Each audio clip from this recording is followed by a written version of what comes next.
السلام عليكم ورحمة الله وبركاته. الحمد لله نحمده ونستعينه ونؤمن به ونتوكل عليه ونعوذ بالله من شرور أنفسنا ومن سيئات أعمالنا. من يهده الله فلا مضل له ومن يضلله فلا هادي له. ونشهد أن لا إله إلا الله وحده لا شريك له. ونشهد أن محمدا عبده ورسوله أرسله بالهدى ودين الحق ليظهره على الدين كله ولو كره المشركون. اللهم صل وسلم على رسولك وحبيبك سيدنا محمد وعلى آله وصحاب رسولك وحبيبك سيدنا ومولانا محمد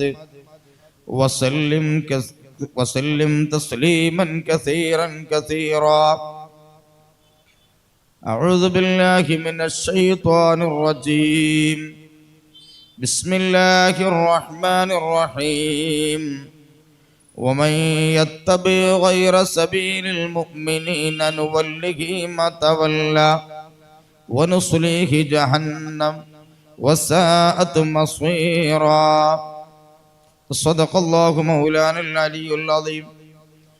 قال نبينا وسيدنا وحبيبنا محمد صلى الله عليه وسلم: من يعش منكم بعدي فسيرى اختلافا كثيرا وعليكم بسنتي وسنة الخلفاء الراشدين المهديين تمسكوا بها وعضوا عليها بالنواجذ. صدق رسول الله. وأعجب شيء مسلم في حسابه وضع قلبه في حب خير الورى صفرا. أولئك وهابية ضل سعيهم فظنوا الهدى شرا فظنوا الردى خيرا. علم أمة سيدنا محمد. ബഹുമാന്യരായ അധ്യക്ഷൻ ദാരിമി ഉസ്താദ് അവറുകളെ, മറ്റു സ്റ്റേജിലുള്ള പണ്ഡിതന്മാരെ, നരിക്കുനി മേഖല SKSSF ഭാരവാഹികളെ, പ്രിയപ്പെട്ട പണ്ഡിതന്മാരെ, സഹോദരന്മാരെ, സമസ്ത കേരള ജമിയത്തുൽ ഉലമായുടെയും പോഷക സംഘടനയുടെയും പ്രവർത്തകന്മാരെ, അല്ലാഹു സുബ്ഹാനഹു വ തആല നമ്മുടെ ഒരുമിച്ച് കൂടുതൽ സ്വാലിഹായ ഒരു സൽക്കർമ്മമായി നമ്മിൽ നിന്ന് അല്ലാഹു സ്വീകരിക്കുമാറാവട്ടെ. പരിശുദ്ധ ദീനുൽ ഇസ്ലാമിൻ്റെ കാര്യങ്ങൾ യഥാവിധി പഠിക്കുവാനും അത് ജീവിതത്തിൽ പകർത്തുവാനും മറ്റുള്ളവർക്ക് പകർന്നു കൊടുക്കുവാനും അല്ലാഹു തആല നമുക്കൊക്കെ തൗഫീക്ക് നൽകുമാറാവട്ടെ. പ്രിയമുള്ളവരെ, സ്വാഗത പ്രസംഗത്തിലും അധ്യക്ഷ പ്രസംഗത്തിലുമൊക്കെ പറഞ്ഞതുപോലെ കേരളത്തിൽ ഉടനീളമായി സമസ്ത കേരള സുന്നി വിദ്യാർത്ഥി പ്രസ്ഥാനം ആദർശം അമാനത്താണ് എന്ന ശീർഷത്തിൽ എല്ലാ മേഖലകളിലുമായി പരിശുദ്ധ അഹ്ലുസുന്നത്ത് വൽ ജമാഅത്തിന്റെ വിശ്വാസങ്ങളെയും ആദർശങ്ങളെയും അനുഷ്ഠാനങ്ങളെയും സമൂഹത്തിന് പറഞ്ഞു കൊടുക്കുകയും ഇസ്ലാമിനെ വൈകൃതമാക്കുന്ന ബിദ്അത്തുകൾക്ക് ഓശാന പാടുന്നവരുടെയും തെറ്റായ നയനിലപാടുകൾ വിശദീകരിക്കുകയും ചെയ്തുകൊണ്ട് ഒരുപാട് പരിപാടികൾ നടന്നുകൊണ്ടിരിക്കുകയാണ് ഈ ക്യാമ്പയിന്റെ ഭാഗമായി. അതിൻ്റെ ഭാഗമായിട്ടാണ് നമ്മുടെ നരിക്കിരി മേഖലയിലും നമ്മളിവിടെ സംഗമിച്ചിരിക്കുന്നത്. ഇൻഷാ അല്ലാഹ് മഗ്‌രിബിന് ശേഷം നമ്മുടെ പ്രധാനപ്പെട്ട നേതാക്കളൊക്കെ പങ്കെടുക്കുന്ന പരിപാടികൾ ഇവിടെ നടക്കാനും പോവുകയാണ്. മഹത്തായ സമസ്ത കേരള ജമിയത്തുൽ ഉലമ ഒരു നൂറ്റാണ്ട് കാലമായി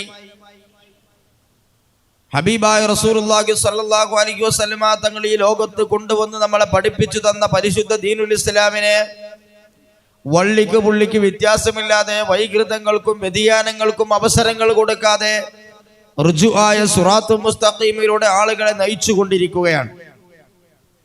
ആ സിറാത്തുൽ മുസ്തഖീമിലൂടെ സമൂഹത്തിന്റെ സമസ്ത കേരള ജമിയത്തുൽ ഉലമ വഴി കാണിച്ചു തരുമ്പോൾ ഒരുപാട് പ്രശ്നങ്ങളും പ്രതിസന്ധികളും അത് തുടങ്ങിയത് മുതൽക്ക് ഇതുവരെ അനുഭവിക്കേണ്ടി വന്നിട്ടുണ്ട്. മറ്റൊരർത്ഥത്തിൽ പറഞ്ഞാൽ പരിശുദ്ധ ദീനുൽ ഇസ്ലാമിന്റെ യഥാർത്ഥമായ മാർഗം റസൂലുള്ളാഹി സ്വല്ലല്ലാഹു അലൈഹി വസല്ലം തങ്ങളുടെ കാലഘട്ടത്തിൽ തന്നെ നമ്മുടെ കേരളത്തിൽ എത്തിയിട്ടുണ്ട്. അത് കൃത്യമായി ഇവിടെ നടന്നുകൊണ്ടിരിക്കുന്ന സന്ദർഭത്തിലാണ് അതിന് വൈകല്യങ്ങൾ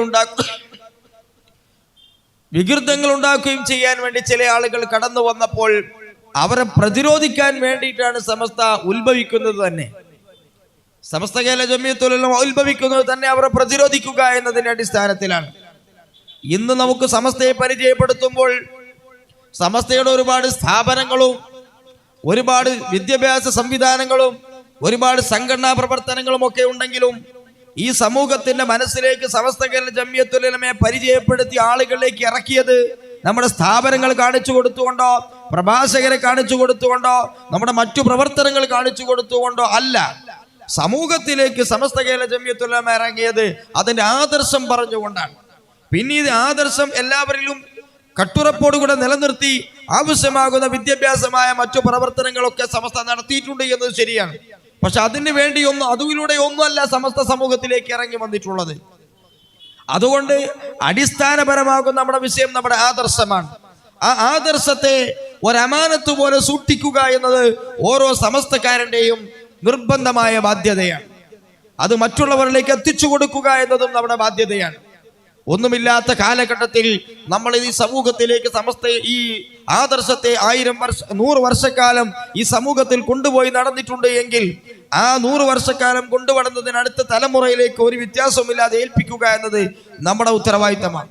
എന്നാൽ ഇതിന്റെ ആവിർഭാവ കാലഘട്ടം മുതൽക്ക് തന്നെയുള്ള മുജാഹിദ് ജമാഅത്ത് തുടങ്ങിയുള്ള വഹാബി പ്രസ്ഥാനങ്ങൾ, ആ പ്രസ്ഥാനങ്ങൾക്ക് അവരുടെ അവസ്ഥ എന്താണെന്ന് നമ്മൾ 100 വർഷം മുമ്പ് എന്താണോ പറഞ്ഞത് എങ്കിൽ അത് ഒരു വള്ളിക്ക് പുള്ളിക്ക് വ്യത്യാസമില്ലാതെ ഇന്നും അതേ ആദർശം പറയുന്നുണ്ട് എങ്കിൽ ഐക്യസംഘം എന്ന പേരിൽ ആരംഭിച്ച് പിന്നീട് നിഷ്പക്ഷ സംഘമായി പിന്നീട് അത് പല പ്രസ്ഥാനങ്ങളായി വന്നു.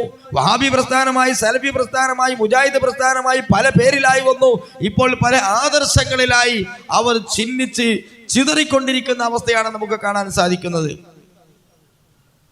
ഇന്ന് കേരളത്തിലുള്ള മുജാഹിദ് പ്രസ്ഥാനത്തെ മാത്രമെടുത്ത് നമ്മൾ പരിശോധിച്ചാൽ എല്ലാ മുജാഹിദ് പ്രസ്ഥാനത്തിന്റെയും ആളുകളെ നിർത്തിയിട്ട് അവരോട് നമ്മൾ ചോദിക്കുകയാണ്, നിങ്ങളെല്ലാവരും കൂടി അംഗീകരിക്കുന്ന ഒരു മുസ്ലിം ഈ കൂട്ടത്തിൽ ഉണ്ടോ എന്ന് ചോദിച്ചാൽ ഒറ്റൊന്നും ഉണ്ടാവില്ല. ഒരു വിഭാഗം പറയുന്നത് മറ്റൊരു മുസ്ലിക്കാണെന്നാ, മറ്റൊരു പറയുന്നത് മറ്റൊരു മുസ്ലിക്കാന്നാണ്, മറ്റൊരു പറയുന്നത് മറ്റൊരു മുസ്ലിക്കാന്ന് പറഞ്ഞത് എന്ന് പറഞ്ഞാൽ എല്ലാ മുജാഹിദും കൂടി കൂടിയാൽ പിന്നെ ഇന്ന് എല്ലാവരോടും അംഗീകരിക്കുന്ന ഒരു മുസ്ലിമിനെ കിട്ടൂല. സുന്നികളിൽ എത്ര സംഘടനകൾ ഉണ്ടെങ്കിലും എത്ര പ്രസ്ഥാനങ്ങളുണ്ടെങ്കിലും എല്ലാ സുന്നികളെയും ഒരുമിച്ച് കൂട്ടിയിട്ട് ഇതിലാരെങ്കിലും മുസ്ലിക്കാണോ എന്ന് ചോദിച്ചാൽ ഒരാളെ കുറിച്ചും ഒരു വിഭാഗവും മുസ്ലിക്കാന്ന് പറയില്ല. എത്ര അഭിപ്രായ വ്യത്യാസങ്ങൾ ഉണ്ടെങ്കിലും എല്ലാവരും മുസ്ലിമാണ് എന്ന വിഷയത്തിലെങ്കിലും ഒരൈക്യം എല്ലാവർക്കിടയിലുമുണ്ട്. എല്ലാവരും സുന്നിയാണെന്ന വിഷയത്തിൽ ഐക്യമുണ്ട്. എന്നാൽ മുജാഹിദ് പ്രസ്ഥാനങ്ങൾക്കിടയിൽ നമ്മൾ പരിശോധിച്ചാൽ എല്ലാവരും കൂടി അംഗീകരിക്കുന്ന ഒരു മുസ്ലിമിനെ കിട്ടാൻ സാധിക്കില്ല. എന്തുകൊണ്ട്? അവർ ഇവിടെ ആരംഭിച്ചത് തൗഹീദ് ശിർക്ക് പറഞ്ഞുകൊണ്ടാണ്. എന്നാൽ ഇന്ന് എന്താണ് തൗഹീദ് എന്ന്, എന്താണ് ശിർക്ക് എന്ന് എല്ലാവരും കൂടി അംഗീകരിക്കുന്ന ഒരു തൗഹീദ് അവർക്ക് പറയാനില്ല. സുന്നികൾ എല്ലാവരും പറയുന്നത് ഒറ്റ തൗഹീദാണ്. എന്താണ് ശിർക്ക് എന്ന് ചോദിച്ചാൽ സുന്നികൾ എല്ലാവരും ഒറ്റ ശിർക്കാണ് പറയാ. എന്നാൽ വഹാബികളെടുത്ത് പരിശോധിച്ചാൽ ഒരു വിഭാഗം പറഞ്ഞനുസരിച്ച് മറ്റൊരു മുസ്ലിക്കാവും, മറ്റൊരു പറഞ്ഞനുസരിച്ച് ഇവർ മുസ്ലിക്കാവും. ഇങ്ങനെ പരസ്പരം ശിർക്ക് ആരോപിച്ചുകൊണ്ട് അവർ ഛിന്ന ഭിന്നമായി, അവർ കഷ്ടങ്ങളായി പരസ്പരം തമ്മിലടിച്ചു കൊണ്ടിരിക്കുകയാണ്. എന്നാൽ നമ്മുടെ സമൂഹത്തിനിടയിലേക്ക് വരുമ്പോൾ അവരൊക്കെ വഹാബികളാണ്, ഞങ്ങളൊക്കെ ഒന്ന് തന്നെയാണെന്ന് പറയും. പക്ഷെ അങ്ങോട്ടും ഇങ്ങോട്ടും ഒക്കെ അവർ തമ്മിൽ ശിർക്കും കുഫ്റും ആരോപിച്ചു കൊണ്ടിരിക്കുകയാണ്. അപ്പൊ ഈ സമയത്തിൽ എന്താണ് അവരുടെ പ്രശ്നം എന്ന് നമ്മൾ മനസ്സിലാക്കണം. നമ്മൾ മനസ്സിലാക്കിയവരാണെങ്കിൽ മാത്രമല്ല സമൂഹത്തിന് നമുക്ക് മനസ്സിലാക്കി കൊടുക്കണം. പക്ഷേ നമ്മുടെ പ്രവർത്തകന്മാരോട് അവർ ചില കുരുട്ട് ചോദ്യങ്ങൾ ചോദിച്ച്, ചില യുക്തിവാദങ്ങൾ ചോദിച്ച് ആ ചോദ്യത്തിൽ ഇങ്ങനെ പിടിച്ചു നിർത്തി ഇങ്ങനെ പോവാണ് അവർ. അവരുടെ ഉള്ളറ സമൂഹത്തിന് മനസ്സിലാക്കാതെ പോവുകയാണ്. അപ്പോൾ എന്താണ് ശിർക്ക് എന്ന് ചോദിച്ചാൽ അവർക്ക് കൃത്യമായി പറയാൻ അവർക്ക് സാധിക്കൂല. ഒരു വിഭാഗം ആളുകൾ പറഞ്ഞു, മരിച്ചുപോയ ആളുകളോട് സഹായം ചോദിച്ചാൽ ശിർക്കാവും, മരിച്ചുപോയ ആളുകളോട് സഹായം ചോദിച്ചാൽ ശിർക്കാവും, അതാണ് ശിർക്ക്. അപ്പൊ നമ്മൾ അവരോട് ചോദിക്കണം, അപ്പൊ ഈസാ നബിനോട് ചോദിച്ചാലോ? ഈസാ നബി മരിച്ചിട്ടില്ലല്ലോ. അപ്പൊ ഈസാ നബിനോട് ചോദിച്ചാൽ പറ്റുമോ? ഈസാ നബി കേൾക്കൂല. കേൾക്കാത്തവരോട് ചോദിച്ചാൽ സിർക്കാണ്. അപ്പൊ അങ്ങനെയായി. അപ്പൊ നമ്മുടെ മുന്നിൽ ജീവിച്ചിരിക്കുന്ന ഒരു വലിയനെ നമ്മൾ കാണിച്ചു കൊടുത്ത് ആ വലിയനോട് നമ്മുടെ രോഗം മാറ്റി തരണമെന്ന് ചോദിച്ചാലോ? അത് പറ്റൂല. കാരണം ആ വലിയനിക്ക് അഭൗതികമായ കഴിവ്, അദൃശ്യമായ കഴിവ്, നമുക്ക് കാണാൻ പറ്റാത്ത കഴിവുണ്ടെന്ന് വിശ്വസിച്ചാൽ അതാണ് സിർക്ക്. അപ്പൊ വിനി മാറി. ആദ്യം മരിച്ചോലായിരുന്നു, പിന്നെ പറഞ്ഞ് കേൾക്കാത്തവരായി, പിന്നെ കുറച്ച് കഴിയുമ്പോൾ പറയും അത് അഭൗതികമാണ്, അദൃശ്യമാണെന്ന് പറയും. അപ്പോ അവരിൽ തന്നെ ഒരു വിഭാഗം ആളുകൾ പല മഹത്തുക്കളും ജിന്നുകളോട് സഹായം ചോദിച്ച സംഭവങ്ങൾ ഉണ്ടല്ലോ. അദൃശ്യമാണല്ലോ ജിന്നുകൾ, നമ്മൾ കാണാത്ത ജിന്നുകളോട് സഹായം ചോദിക്കുന്നുണ്ട്. നമ്മളെ മുന്നിൽ കാണാത്ത ജിന്നുകളോട് സഹായം ചോദിച്ച പല മഹത്തുക്കളും ചരിത്രമുണ്ട്. അഹ്മദ് ഹംബൽ റളിയല്ലാഹു അൻഹുവിനെ പോലെയുള്ള വലിയ വലിയ മഹത്തുക്കൾ, എല്ലാവരും ഇമാം സുന്ന എന്ന് പരിചയപ്പെടുത്തുന്ന, എല്ലാവരും അംഗീകരിക്കുന്ന ഇമാമാർ, അവർക്ക് ശിർക്ക് ചെയ്തു എന്ന് പറയാൻ പറ്റും. ഒരുപാട് ഇമാമികളെ ചരിത്രത്തിൽ അങ്ങനെ കാണുന്നു. അപ്പൊ പിന്നെ ഒന്നും കൂടി പഠിച്ചിട്ട് പറഞ്ഞു, ഹാദിറായ കാദിറായ ജിന്നിനോട് ചോദിച്ചാൽ അവിടെ ശിർക്ക് വരില്ല എന്നൊരു ടീം, വേറെ ടീം അത് ശിർക്കാന്ന് പറയുന്നു. അപ്പം വേറെ വിഭാഗം പറഞ്ഞു അങ്ങനെ ജിന്ന് എന്നൊരു സാധനം തന്നെ പ്രത്യേകിച്ചൊന്നും പറയാൻ പറ്റൂല. ജിന്ന് എന്ന് പറഞ്ഞാൽ ഇങ്ങനെ മറഞ്ഞു നിൽക്കുന്ന സാധനങ്ങളാണ്. മറഞ്ഞു നിൽക്കുന്ന സാധനം എന്ന് പറഞ്ഞാൽ നമ്മുടെ കണ്ണ് കാണാത്തതൊക്കെ ജിന്നാണ്. അപ്പൊ ബാക്ടീരിയ, വൈറസ്, ഇതൊക്കെയാണ് ജിന്ന് എന്ന് പറഞ്ഞാൽ. അപ്പൊ ഹദീസിലുണ്ടല്ലോ, ഒരാൾ ബാത്റൂമിലേക്ക് പ്രവേശിക്കുമ്പോ അല്ലാഹുമ്മ ഇന്നി അഊദു ബിക മിനൽ ഖുബുതി വൽ ഖബായിസ്, ആൺപിശാചിനെ തൊട്ടും പെൺപിശാചിനെ തൊട്ടും ഞാൻ കാവലിനെ ചോദിക്കുന്നു എന്ന ഹദീസ് ഏറ്റവും സ്വയ്യ ഹദീസിലുണ്ടല്ലോ. അപ്പൊ എന്താ ചെയ്യാ? അപ്പൊ ഇവരിങ്ങനെ ആലോചിച്ച് നോക്കുമ്പോ അവർ പറഞ്ഞു അത് ബാത്റൂമിലൊക്കെ കൊതുകുകൾ ഉണ്ടാവും, ചെറിയ ചെറിയ കൊതുക്, നമ്മൾ പെട്ടെന്ന് കാണൂലല്ലോ. അതുകൊണ്ട് ആൺ കൊതുകിനെ തൊട്ടും പെൺ കൊതുകിനെ തൊട്ടും കാവലിനെ ചോദിക്കുന്നു എന്നാണ് അതിന്റെ അർത്ഥം. കാരണം ഇവർക്ക് ജിന്നുണ്ടെന്ന് പറയാൻ വയ്യ. ബുഖാരിയുടെ പരിഭാഷയിൽ സലാം സുല്ലമിയെ പോലെയുള്ള അവരുടെ നേതാക്കന്മാർ എഴുതി വെക്കാണ്. അപ്പൊ ബാക്ടീരിയ ആക്കി, വൈറസ് ആക്കി, കൊതുകാക്കി. പിന്നെ ഒരാൾ രാവിലെ സുബഹിക്ക് എഴുന്നേറ്റ് ഒളു എടുത്തു കഴിഞ്ഞാൽ അവന്റെ മൂക്കിൽ വെള്ളം കയറ്റി ചുറ്റുമ്പോൾ ആ മൂക്കിൽ കയറിയിരിക്കുന്ന ജിന്നുകൾ, പിശാചുക്കൾ ഇറങ്ങിപ്പോകുന്ന ഹദീസിലുണ്ടല്ലോ. അപ്പൊ ഇനിയിപ്പോ അവിടെ കൊതുകുന്ന് വെക്കാൻ വയ്യ, എന്നാ പിന്നെ എന്താക്ക അവിടെ വെക്കുക? അപ്പൊ പിന്നെ അടുത്ത് ഇങ്ങനെ ആലോചിച്ചു പറഞ്ഞു, അത് മണൽത്തരികൾ, പൊടികൾ നോക്കണേ, മൂക്കിൽ പൊടി മണൽത്തരിയൊക്കെ ഉണ്ടാവും, അതാണ് അവിടെ പറഞ്ഞ ജിന്ന്. ഇങ്ങനെ ജിന്നിനെ പല രൂപത്തിലായി അവർ വ്യാഖ്യാനിച്ചു. മറ്റൊരു വിഭാഗം ഇതൊക്കെ ജിന്നായിട്ട് തന്നെ അംഗീകരിച്ചു. ജിന്നായിട്ട് തന്നെ അംഗീകരിച്ചു കഴിഞ്ഞാൽ പിന്നെ ജിന്ന് ഹാദറും കാദറും ഒക്കെ ആണെങ്കിൽ ഇവിടെ ഹാജരാകുന്ന കഴിവുള്ള ജിന്ന് സഹായിച്ചൂടെ? അതുകൊണ്ട് അതിനോട് ചോദിച്ചാൽ സിർക്കല്ല എന്നാണ് പാസാക്കി. വേറെ ഭാഗം പറഞ്ഞത് സിർക്കാണ്. അപ്പൊ ഒരു കൂട്ടരെടുത്ത് മറ്റൊരു സിർക്കാണ്, മറ്റൊരു ഇവര് സിർക്കാണ്, അങ്ങോട്ടും ഇങ്ങോട്ടും സിർക്കായി. അപ്പൊ പറഞ്ഞു ഹാദിറായ കാദിറാകുന്ന ജിന്നിനോട് ചോദിക്കാൻ പറ്റുമെങ്കിൽ മറ്റൊരു ചോദിച്ചു. അങ്ങനെയാണെങ്കിൽ ഹാദിറും കാദിറും കേൾക്കുന്നവരൊക്കെ ചോദിക്കാൻ പറ്റുവാണെങ്കിൽ റഖീബ് അതീദിനോട് ചോദിച്ചൂടെ? റഖീബ് അതീദ് രണ്ട് മലക്കുണ്ടല്ലോ, നമ്മൾ ഇടത്തെ തോള് വലത്തെ തോള് രണ്ട് മലക്കുകള്. ഈ മലക്കുകൾ ഇപ്പൊ എന്തായാലും കേൾക്കുമല്ലോ. ഈ മലക്കുകൾ നമ്മളൊന്നും പറഞ്ഞത് കേൾക്കാതിരിക്കില്ല. കാരണം അവരെ പണി നമ്മൾ ചെയ്യണം മുഴുവൻ ഇതിലാണ്. അപ്പൊ മലക്കുകൾ കേൾക്കാതെ നമുക്കൊന്നും പറയാൻ പറ്റൂല. അപ്പൊ ഒരാൾ ചോദിക്കാണ്, റഖീബ് എന്നൊന്ന് സംരക്ഷിക്കാൻ പറ്റുമോ? എന്റെ രോഗം ഒന്ന് മാറ്റി തരാൻ പറ്റുമോ? അല്ലെങ്കിൽ ഞാൻ ഇന്നാലിന്റെ കാര്യം ചെയ്തിട്ടുണ്ട്, അത് നിങ്ങൾ ആ റിക്കാർഡിൽ നിന്നാണ് ഒഴിവാക്കി തരുമോ? റഖീബ് എഴുതിച്ചത് റിക്കാർഡിൽ നിന്നാണ് ഒഴിവാക്കി തരുമോ? റഖീബാണല്ലോ എഴുതിയേക്കുന്ന ആള്, പറയുന്നത് ഒഴിവാക്കി തന്നെ കഴിച്ചാലോ? അങ്ങനെ തീർക്കാവോ? അത് റഖീബ് ഇത് കേൾക്കുവോ? പ്രാർത്ഥന കേൾക്കൽ അള്ളാഹു മാത്രമാണ്. അപ്പൊ അങ്ങനെയാകുമ്പോൾ പ്രാർത്ഥന അള്ളാഹു മാത്രം കേൾക്കാൻ ഇങ്ങനെ നമ്മൾ ചോദിച്ചാൽ, റഖീബ് എന്റെ ഈ രോഗം എന്റെ ഈ പ്രശ്നം നിങ്ങൾ റിക്കാർഡിൽ ഒഴിവാക്കി തരാന്ന് പറഞ്ഞാൽ അത് റഖീബ് കേൾക്കുവോ? കേൾക്കൂല എന്ന് പറഞ്ഞാൽ പ്രശ്നമാണ്. കാരണം എന്താ? റഖീബ് മുഴുവൻ എഴുതിയേക്കണ്ടേ? ഇവൻ ചെയ്യുന്നത് സിർക്കാണെങ്കിൽ ആ സിർക്ക് എഴുതിയേക്കേണ്ടി റഖീബല്ലേ? കേൾക്കുന്നു പറഞ്ഞാൽ പ്രാർത്ഥന ആര് കേൾക്കുന്നായി? റഖീബ് അത്തിയും കേൾക്കുന്നായി. പ്രാർത്ഥന അല്ല മാത്രമേ കേൾക്കുള്ളൂ എന്നാണല്ലോ വാദം. പ്രാർത്ഥന അല്ല മാത്രമേ കേൾക്കുള്ളൂ. അപ്പൊ റഖീബ് അത്തി എങ്ങനെ കേൾക്കുക? അവിടാണ് കുടുങ്ങിയവൻ പറഞ്ഞു, റഖീബ് എന്നെ രക്ഷിക്കണേ എന്ന് പറഞ്ഞാൽ ആ പറയുന്ന വിളി ആര് കേൾക്കും? റഖീബ് കേൾക്കും. എന്നാൽ അതിലുള്ള പ്രാർത്ഥന റഖീബ് കേൾക്കൂല. ഇനിയിപ്പോ ഏതാ പ്രാർത്ഥന, ഏതാ വിളി? രണ്ടും ഒന്ന് തന്നെ. ഒന്ന് കേൾക്കും, ഒന്ന് കേൾക്കൂല എന്നാ പറഞ്ഞ. അങ്ങനെ രണ്ട് പോലെ ഇങ്ങനെ മനുഷ്യന്മാരെ കിടന്ന് വട്ടം കറക്കി എന്താണ് പറഞ്ഞത് അവർക്ക് തന്നെ അറിയില്ല. ഒരർത്ഥത്തിൽ പറഞ്ഞാൽ അവരെ ജിന്ന് ബാധിച്ചതുപോലെയാണ് ഇപ്പൊ അവരുടെ അവസ്ഥ. ഒന്നും മനസ്സിലായില്ല. അവർക്ക് തന്നെ പറഞ്ഞ എന്താന്ന് അവർക്ക് തന്നെ മനസ്സിലാകാത്ത അവസ്ഥ. അങ്ങനെ കിടന്നിട്ട് അവർ തമ്മിൽ പരസ്പരം ചോദിക്കാണ്. നമ്മളല്ലാതൊന്നും ചോദിക്കണത്, അവർ തന്നെ പരസ്പരം ചോദിച്ചുകൊണ്ടിരിക്കുകയാണ്. അപ്പൊ എന്താണ് തൗഹീദ്, എന്താണ് ശിർക്ക് എന്ന് അവർക്കു തന്നെ തീരുമാനമാകാതെ അവർ പരസ്പരം തമ്മിലടിച്ചു കൊണ്ടിരിക്കുന്ന ഒരു കാലഘട്ടമാണ് ഇപ്പോ. എന്തിനാണ് പ്രശ്നം? തൗഹീദ് ശിർക്കിലാണ് പ്രശ്നം. സുന്നത്തിലല്ല. ഒരു കാര്യം സുന്നത്താണ് സുന്നത്തല്ല എന്ന് പറഞ്ഞാൽ നമുക്ക് എന്തെങ്കിലും ആക്കാം. ഇതിപ്പോ തൗഹീദാണ് പ്രശ്നം. തൗഹീദിൽ തൗഹീദ് അല്ല എന്ന് പറഞ്ഞാൽ മറ്റവന്റെ വാദപ്രകാരം ഇവൻ ശിർക്കിലാണ്, ഇവന്റെ വാദപ്രകാരം അവൻ മുശ്രിക്കാണ്. പിന്നെ ഈ ശിർക്ക് തൗഹീദ് എന്ന് പറഞ്ഞതിന്റെ ഗൗരവമൊക്കെ ഇവരങ്ങൾ സമൂഹത്തിൽ എടുത്തു കളഞ്ഞു. ശിർക്കും തൗഹീദിന്റെ ഗൗരവം നിങ്ങളൊന്ന് ആലോചിച്ച് നോക്കി. ഈ മുജാഹിദീങ്ങൾക്ക് ശിർക്ക് തൗഹീദ് പറഞ്ഞാൽ എന്താന്ന് മനസ്സിലായിട്ടില്ല എന്ന് മാത്രമല്ല, അതിന്റെ ഗൗരവം എന്താന്ന് മനസ്സിലായിട്ടില്ല. ഞാനൊരു ഉദാഹരണം പറയാം. നമ്മുടെ നാട്ടിലുള്ള പള്ളികല ഉസ്താദ്, മുഅദ്ദിൻ, ഇവരൊക്കെ എന്ത് ചെയ്യും? മൗലൂദ് ഓതും, റാത്തി പോലും, കുത്തുബിയത്ത് ചെല്ലും. ഇവരെ വാദപ്രകാരത്തൊക്കെ ശിർക്കാണ്. അപ്പൊ ഈ മൊല്ലാക്ക ആരാണ്? ഇപ്പോ ശിർക്ക് ചെയ്യുന്ന ആളാണ്.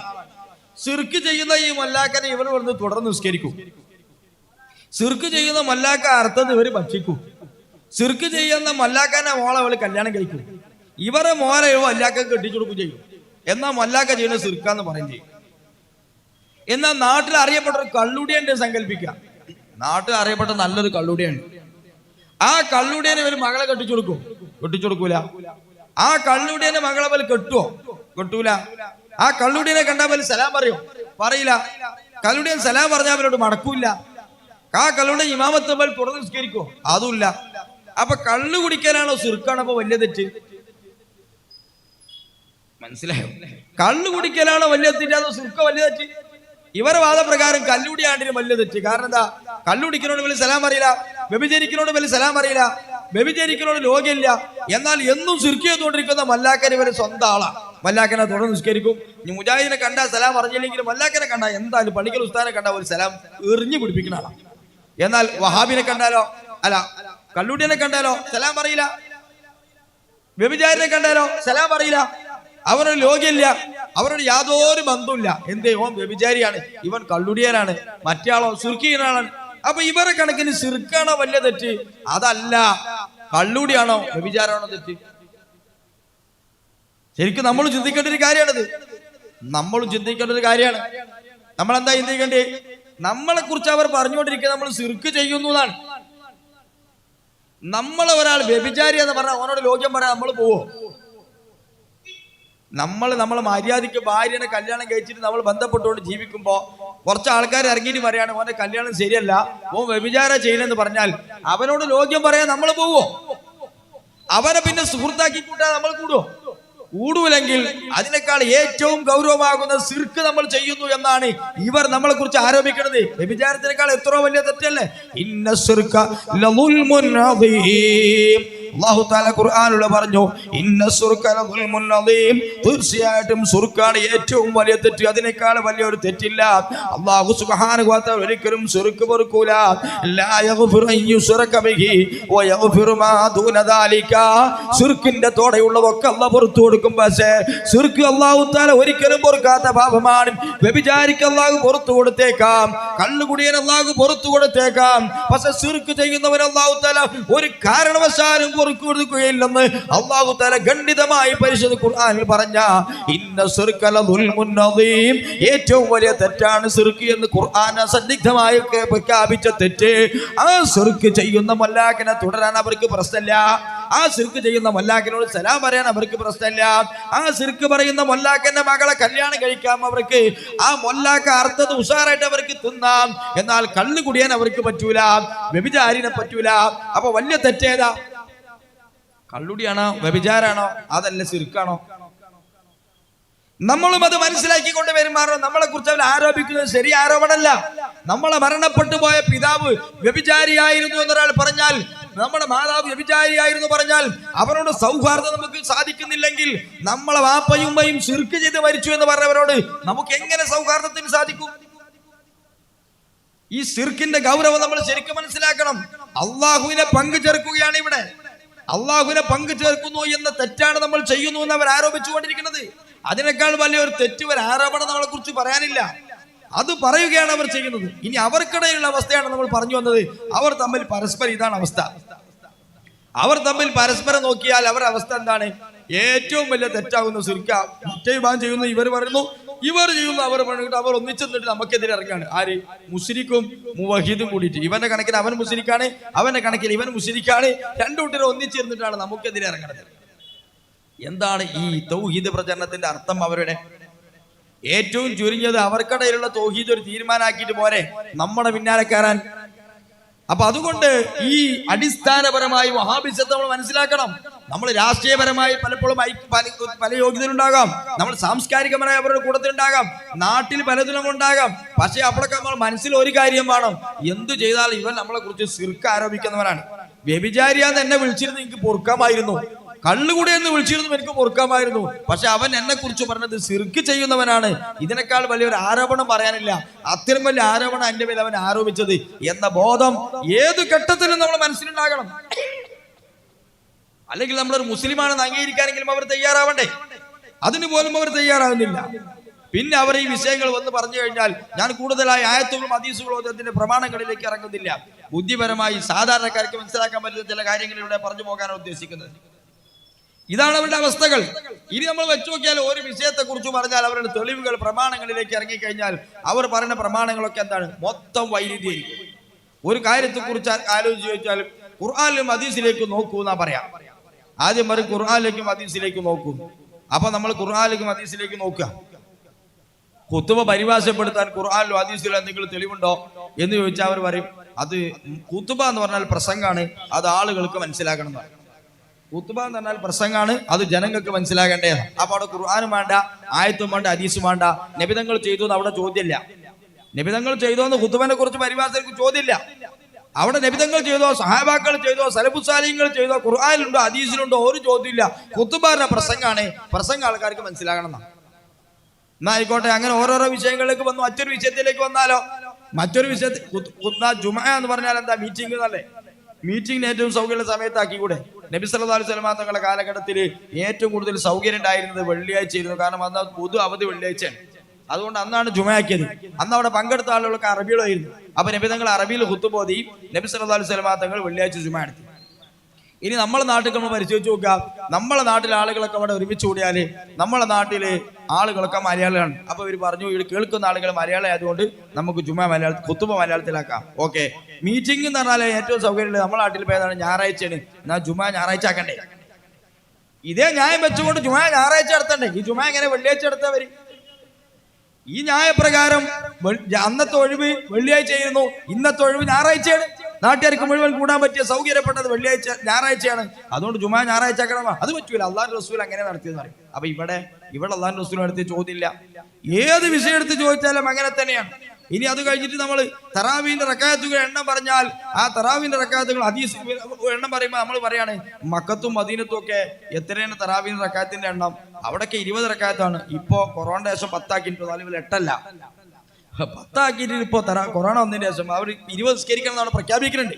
അവിടെ 20 റക്അത്താണല്ലോ തറാവി, നമ്മുടെ നാട്ടിൽ 20 അല്ലല്ലോ എന്ന് ചോദിച്ചാൽ പറയും മക്കത്തുക്കും മദീനത്തുക്കും നോക്കണമെന്ന് അള്ളാഹിന്റെ റസൂൽ പഠിപ്പിച്ചിട്ടില്ല.